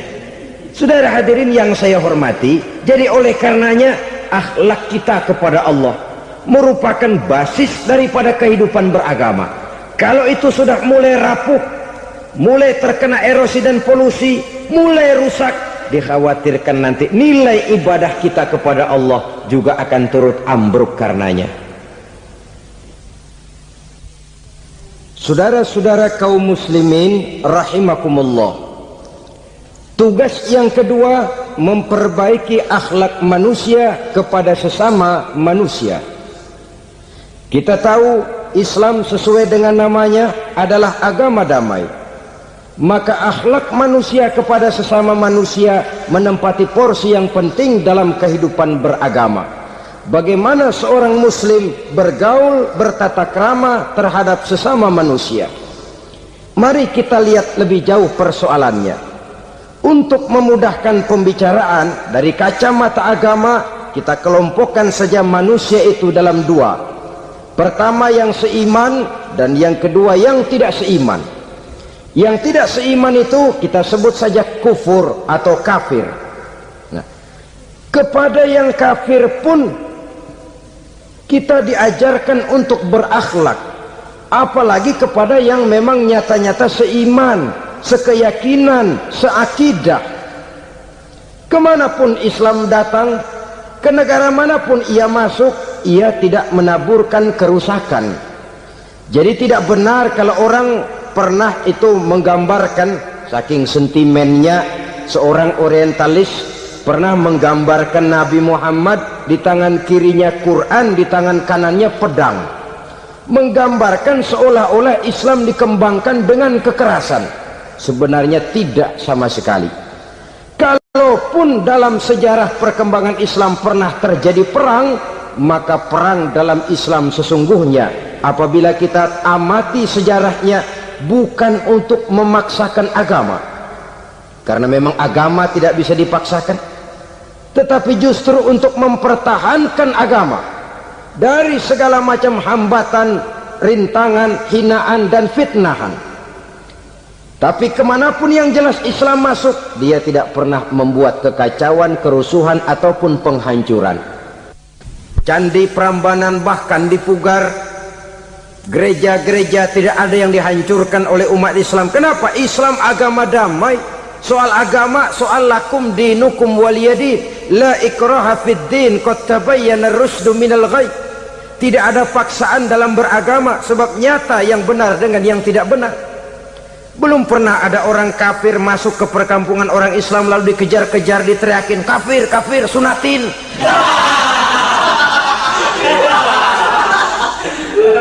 Belum pernah. Kenapa? Islam menghormati orang lain agama. Nah, yang kafir ini macam-macam saudara. Ada kafir harbi. Nah, ini kafir kerok. Ini kafir yang nyata-nyata memproklamirkan permusuhan kepada umat Islam, nyata-nyata mengganggu ketenangan umat Islam. Kafir yang seperti ini yang boleh diperangi. Misalnya kita mau sembahyang Jumat dijagain, nggak boleh sembahyang Jumat, getok palanya. Kafir harbi artinya tantangan perang datang dari mereka, bukan kita yang mulai, mereka yang buka front. Prinsipnya umat Islam tidak boleh mencari-cari musuh, tapi pun tidak boleh lari kalau ketemu musuh. Musuh jangan dicari, ketemu jangan lari. Karena itu kesan seolah-olah umat Islam ini teroris, umat Islam ini destroyer, umat Islam ini sering menimbulkan keonaran, kerusakan. Sungguh satu fitnahan yang sangat keji. Umat Islam adalah umat yang cinta damai. Islam di masa perkembangannya masuki Eropa melalui Selat Gibraltar, Jabal Tariq, memasuki Spanyol. Islam tidak pernah meruntuhkan gereja, Islam tidak pernah membunuh orang-orang Nasrani. Bahkan Islam mewariskan peradaban dan kebudayaan yang begitu tinggi nilainya di bidang ilmu pengetahuan, sampai ketika itu Barat banyak mengkaji ilmu pengetahuan dari dunia Islam. Buku-buku berbahasa Arab diterjemahkan ke bahasa Yunani, dipelajari oleh para cendekiawan di negeri Barat sana. Mereka mengambil manfaat yang banyak dari masuknya Islam ke Eropa. Sementara gereja tetap berdiri dengan megahnya. Kuil-kuil tempat peribadatan tidak satupun yang diusik-usik. Kenapa? Islam agama yang cinta damai. Asal dia tidak diganggu, asal kehormatannya tidak dihinakan. Jadi kafir harbi, kafir yang nyata-nyata nantang perang, ngajak berkelahi, itu kafir yang nyari penyakit. Kafir harbi ini boleh diperangi dengan catatan mereka yang memang mulai. Yang kedua kafir zimmi. Kafir zimmi, kafir yang hidup di tengah mayoritas muslim, tapi mereka mau hidup dengan aman, damai, tenang. Mereka wajib dilindungi. Bahkan Nabi pernah memberikan satu jaminan, man aza zimmiyan faqad azani. Siapa yang mengganggu orang kafir zimmi sama saja dengan mengganggu saya. Kehormatannya dijaga, harta bendanya dilindungi, anak istrinya pun dilindungi. Dan ini jadi kenyataan. Saudara bisa lihat di negara-negara yang mayoritas penduduknya beragama Islam, orang-orang kafir di luar Islam hidup dengan tenang, aman, damai. Di Saudi Arabia, di luar tanah haram, di luar Mekah dan Madinah, banyak orang-orang kafir mencari nafkah. Mereka tenang, aman, dilindungi undang-undang. Begitu di Mesir, begitu di negara Indonesia yang berdasarkan Pancasila ini. Kehidupan beragama menimbulkan gairah, rukun, tenang, aman, damai, sepanjang tidak saling ganggu, tidak saling usik, menghargai orang yang sudah beragama, tidak menjadikan penganut suatu agama sebagai sasaran dari dakwah agama lainnya. Saudara-saudara kaum muslimin rahimakumullah. Jadi memang oleh Al-Quran kita dianjurkan asidda alal kuffar ruhama bainahum. Tegas kepada orang kafir, kasih sayang kepada sesama muslim. Tapi tegas bukanlah berarti marah-marahan, bukan berarti musuh-musuhan, bukan ngajaki perang. Tegas dalam arti punya garis tentang kehidupan beragama, lakum dinukum waliyadin. Soal kehidupan sosial, mari kerjasama. Bangun jalan, ayo rame-rame. Siskamling, mari bebarengan. Bikin puskesmas, mari sama-sama. Tapi kalau sudah soal agama, itu tidak perlu ada toleransi agama. Yang perlu toleransi antar umat beragama. Kalau umatnya mau kerjasama silakan, tapi tidak menyangkut soal ibadah. Jangan kerjasama di bidang ibadah. Itu kerjasama yang salah pasang, saudara-saudara. Sehingga dengan demikian toleransi adalah menyangkut kehidupan antar umat beragama. sedangkan agama sendiri punya coupling yang nyata. Sehingga dengan demikian tegas kepada orang kafir dalam arti kita punya satu kepribadian, tidak ngambang. Enggak, lalu kalau ditanya orang, sebenarnya agama lu apa sih? Ah, gua mah gimana musimnya aja. Agama pakai musim kayak rambutan. Akhirnya ya begitu, musim-musiman. Ke masjid kelihatan, ke gereja hayo, ke candi nongol, ke apa? Bingung malaikat bagaimana nyatetnya nih bocah ini. Di mana aja ada. Kita punya satu kepribadian. Saya Muslim dan garis saya ini, lakum dinukum waliyadin. Bagi Tuhan persilakan agama Tuhan, bagi kami agama kami. Kami hormati Tuhan, Tuhan hormat kepada kami. Tapi soal agama, couplingnya jelas. Kerjasama, mari urusan muamalah, bidang sosial. Yuk kita siskamling sama-sama dengan orang lain agama. Mari jaga kerukunan, kesatuan, persatuan, kekompakan. Perbaiki jalan yang rusak, mari sama-sama. Mendandani jembatan yang runtuh, mari sama-sama. Tapi sembahyang, couplingnya lain-lain. Sebab Nabi juga dulu pernah ditawarkan begitu loh sama kafir jahiliyah dulu, Quraisy itu. Sudah Muhammad, sekarang begini saja, kita join aja daripada marah-marahan. Hari ini saya oke menyembah Tuhanmu Allah, besok gantian kamu menyembah Tuhan kita Latta, Uzza, Manat dan Hubal. Turun, qul ya ayyuhal kafirun la a'budu ma ta'budun. Soal ibadah couplingnya jelas, tidak boleh dicampur adukkan. Sebab kalau tidak, kita akan mulai kehilangan identitas diri, dan disitulah krisis kehidupan keyakinan beragama dimulai, dari krisis identitas. Hujan gede kan mulainya gerimis dulu. Di mana-mana ya gerimis dulu. Gerimis makin lama makin gede. Kita akan mulai dengan kehilangan identitas diri. Dari sana nanti kita malu mengakui keislaman kita. Kalau orang Islam malu mengakui keislamannya, ini kan ironi, menyedihkan. Ngakui Islamnya saja malu, menonjolkan keislamannya malu, tidak ada rasa bangga beragama. Padahal ini modal dasar. Hanyalah dengan rasa bangga beragama kita lalu konsekuen. Bangga yang tidak konsekuen, wah pokoknya kan gua kan Islam, agama yang paling benar. Tapi hidupnya sendiri jauh dari tuntunan Islam. Itu bangga yang tidak beralasan, bangga yang tidak perlu dibanggakan sebenarnya. Kebanggaan yang membuat kita konsekuen dan dekat dengan kehidupan beragama. Jadi dengan demikian saudara-saudara, kepada non-muslim kita juga harus berakhlak. Bukankah ini sudah dicontohkan oleh Rasul? Bagaimana beliau disambiti orang di Taif, yang menyambiti malah didoakan. Bagaimana Suraqah mau membunuh beliau, malah Suraqah didoakan. Bagaimana Abu Jahal dan Abu Lahab saking mangkalnya. Ini Abu Jahal pernah gali lubang di kamarnya sendiri, di depan tempat tidurnya. Setelah dia gali lubang, ditutupin pakai keraras korma. Lalu dia tarik selimut, belagak meriang. Dia pesan pesuruhnya, bilangin Muhammad encangnya meriang. Pamannya sakit, minta ditengokin. Nabi dengan segala husnuzonnya berangkat nengokin. Abu Jahal dari balik selimut ngintip. Itu dia Muhammad, itu dia tuh. Dia tuh, masuk Dani, masuk. Mulai di jalan, senang Abu Jahal. Terus dah. Begitu ke pelosok, masuk ke lubang, gue pendem terus dah. Memang niatnya mau mencelakakan Nabi. Sudah tinggal beberapa langkah lagi Nabi akan berjalan ke arah lubang itu. Malaikat Jibril ngasih tahu, Muhammad, Abu Jahal pamanmu cuma pura-pura sakit. Di depan tempat tidur itu ada lubang sudah dia gali untuk menjerumuskan kamu. Sudah balik pulang. Balik badan Nabi.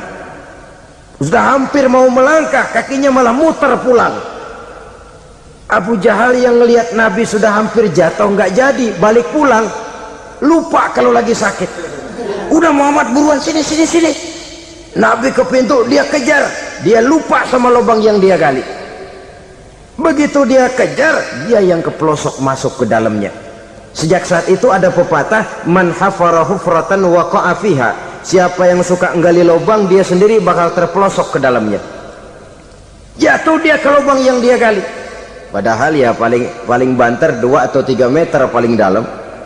Dari dalam lubang itu dia teriak-teriak, Muhammad, Muhammad, tolongin, pamanmu kecebur. Kasih tahu Muhammad, kasih tahu.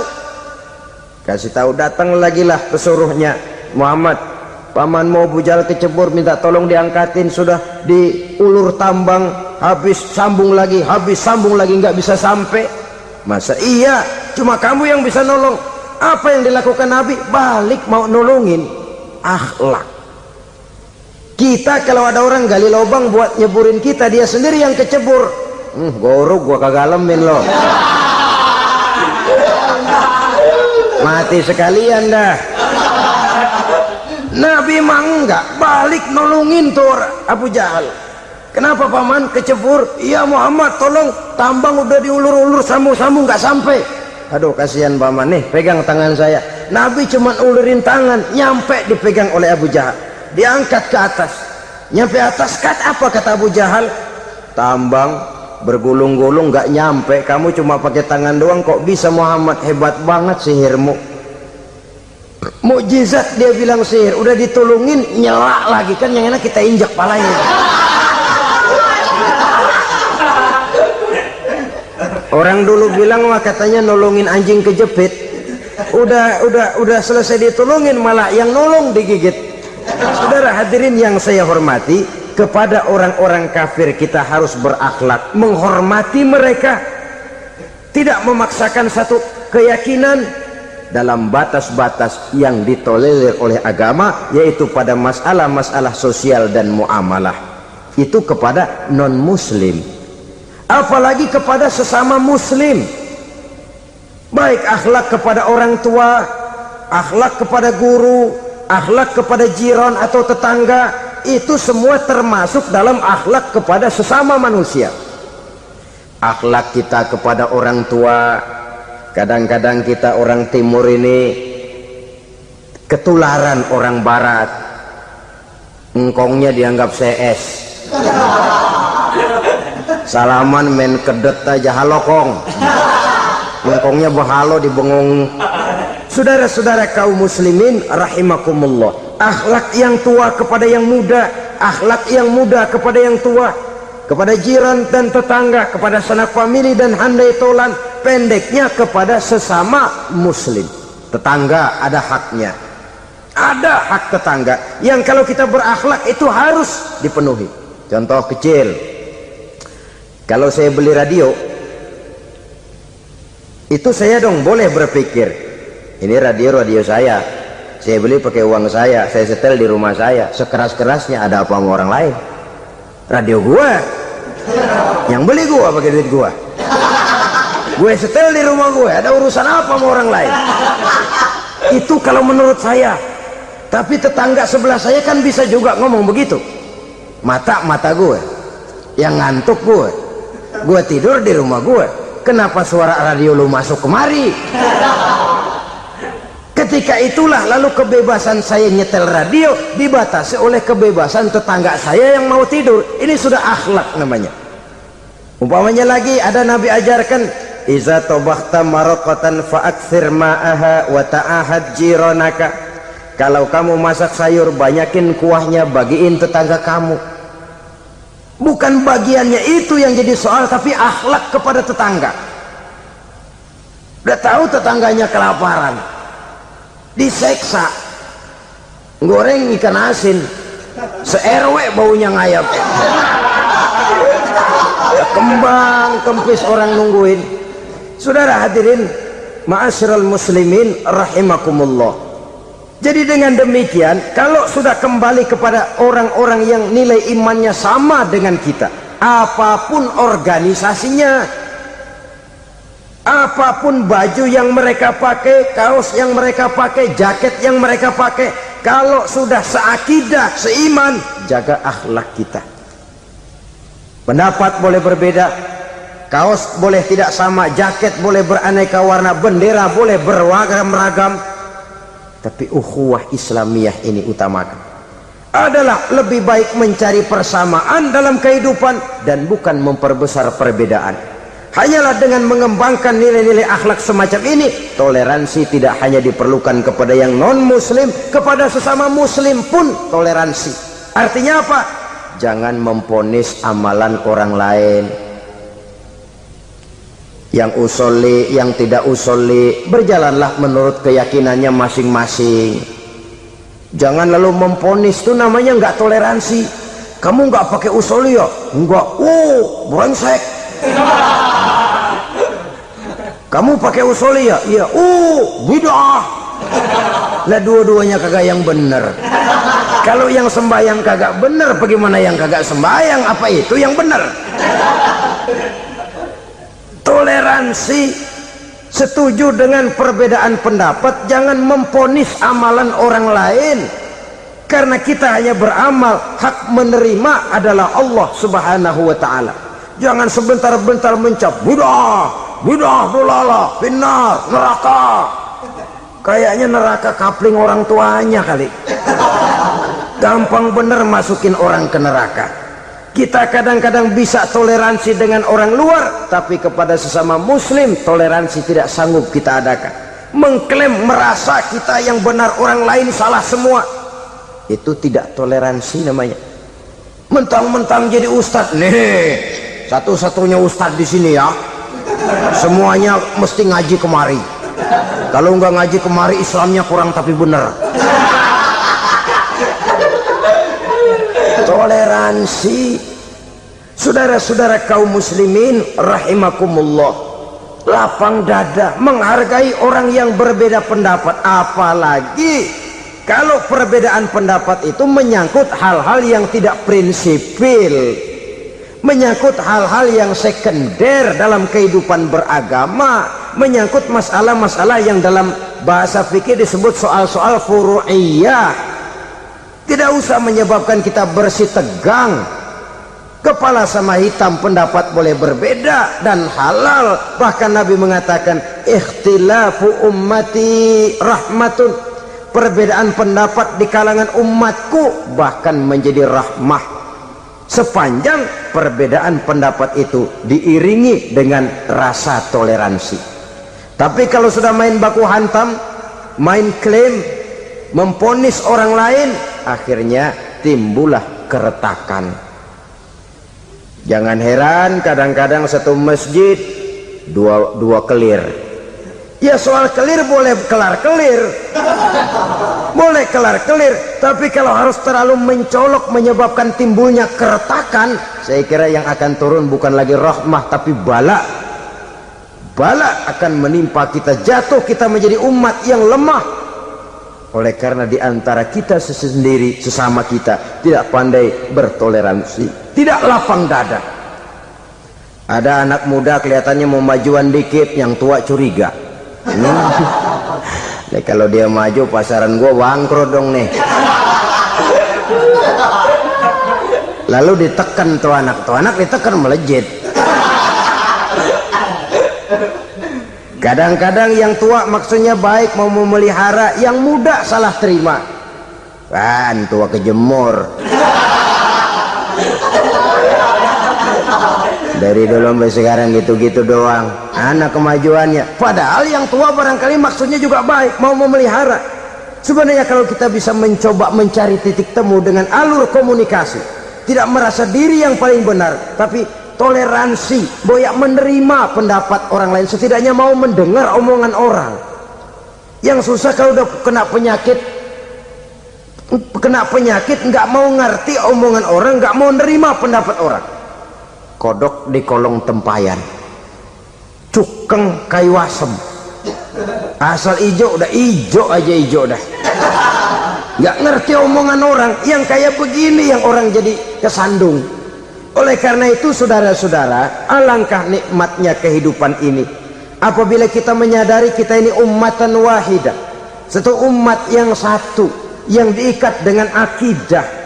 Kalau kepada yang non muslim saja kita diajarkan untuk berakhlak, apatah lagi kepada yang seiman, seakidah, sekeyakinan. Wajarkah perbedaan pendapat yang kecil-kecil lalu menyebabkan kita bertolak belakang? cerai-berai, centang perenang. Bila bertemu di jalan, yang satu menyisi ke kiri, yang lain menyingkir ke kanan. Kalaupun juga bercampur di tengah kumpulan orang banyak, persis air dengan minyak. Yang satu melengos, yang satu madep mojok. Orang lain senyum, dia mau pada manyun. Saudara-saudara kaum muslimin rahimakumullah, realita ini walaupun tidak enak, pahit, tapi masih hidup di sebagian masyarakat kita. Ini yang perlu kita atasi. Soal toleransi kepada orang lain, sejarah sudah membuktikan. Mari kita jangan cuma bisa mengajak orang lain, umat lain untuk bertoleransi dengan kita, tapi kepada sesama kita. Toleransi ini perlu kita tegakkan, perlu kita bina, terutama di dalam kita menuju bentuk ideal daripada konsep ukhuwah Islamiyah ini, yang memang selalu kita akan cari bentuk-bentuk idealnya sejalan dengan perkembangan situasi dan kondisi yang dihadapi oleh umat.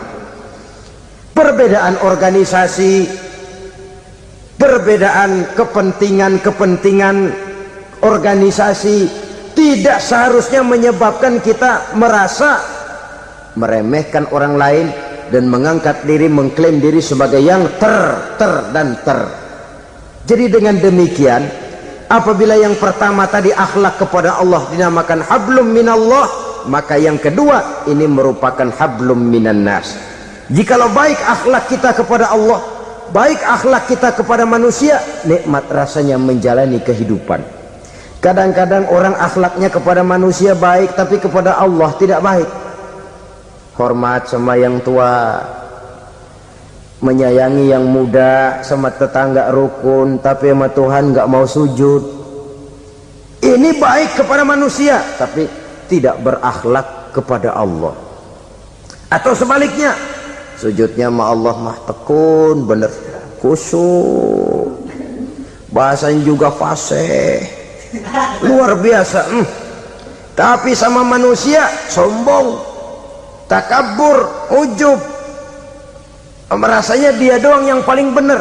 Sebab iblis itu ya, itu kadang-kadang datang lewat hati, dan memang selalu markasnya di situ. Kalau dia tidak bisa menggoda kita dengan yang lain, dia tumbuhkan sifat ujub. Dia bisikin, wah memang di kampung ini yang paling banyak ibadahnya ente, yang lain mana, lihat tuh kerocok semua. Lalu di hati orang itu tertanam sifat iya ya. Nah, tatkala iya ya, dia sudah terkena serangan iblis. Akhirnya apa? Orang lain diremehin. Asalnya kagak mau sembahyang aja diajak salaman udah najis aja dah. Ketemu juga mukanya ditekuk 4. Akhirnya bukan ngajak, malah ngenyek, ngina. Lah orang dihina makin jauh, makin tidak tersentuh. Bukan cara itu yang diajarkan oleh Rasul. Bahwa orang tidak mau sholat, tugas kita mengajak. Soal dia tidak sholat, ya itu dosa dia kepada Allah.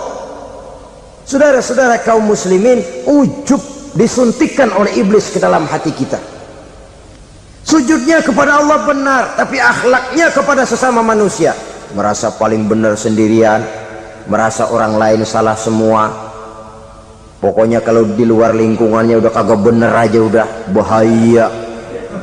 Saudara-saudara, ini juga penyakit yang disuntikan oleh iblis. Sebab iblis itu tipu dayanya luar biasa, strateginya lihai. Makin tinggi kualitas iman, ya makin berat upaya iblis untuk menjerumuskan kita. Karenanya saya mengajak, marilah kita bertoleransi, baik kepada non muslim, lebih-lebih lagi kepada sesama muslim yang kebetulan berbeda baju, berbeda kaos, berbeda organisasi, lain bendera yang dibawanya. Tapi toleransi mari kita canangkan. Kita terikat oleh ukhuwah Islamiyah. 2. Yang ketiga, akhlak manusia kepada makhluk Allah lainnya di luar manusia. Islam, saudara-saudara, dengan berakhlak kepada Allah, berakhlak kepada sesama manusia, berakhlak kepada makhluk Allah di luar manusia, baik flora maupun fauna, maka mudah-mudahan akan terciptalah satu ekosistem, satu lingkungan hidup yang membuat kita nikmat menjalani kehidupan ini. Inilah saja yang kita bicarakan pada pertemuan kali ini. Terima kasih atas segala perhatian, mohon maaf atas segala kekurangan. Marilah kita membina nilai-nilai akhlak walaupun berat tantangannya. Sungguh lebih baik rakyat rendah yang berakhlak tinggi daripada pejabat tinggi yang berakhlak rendah.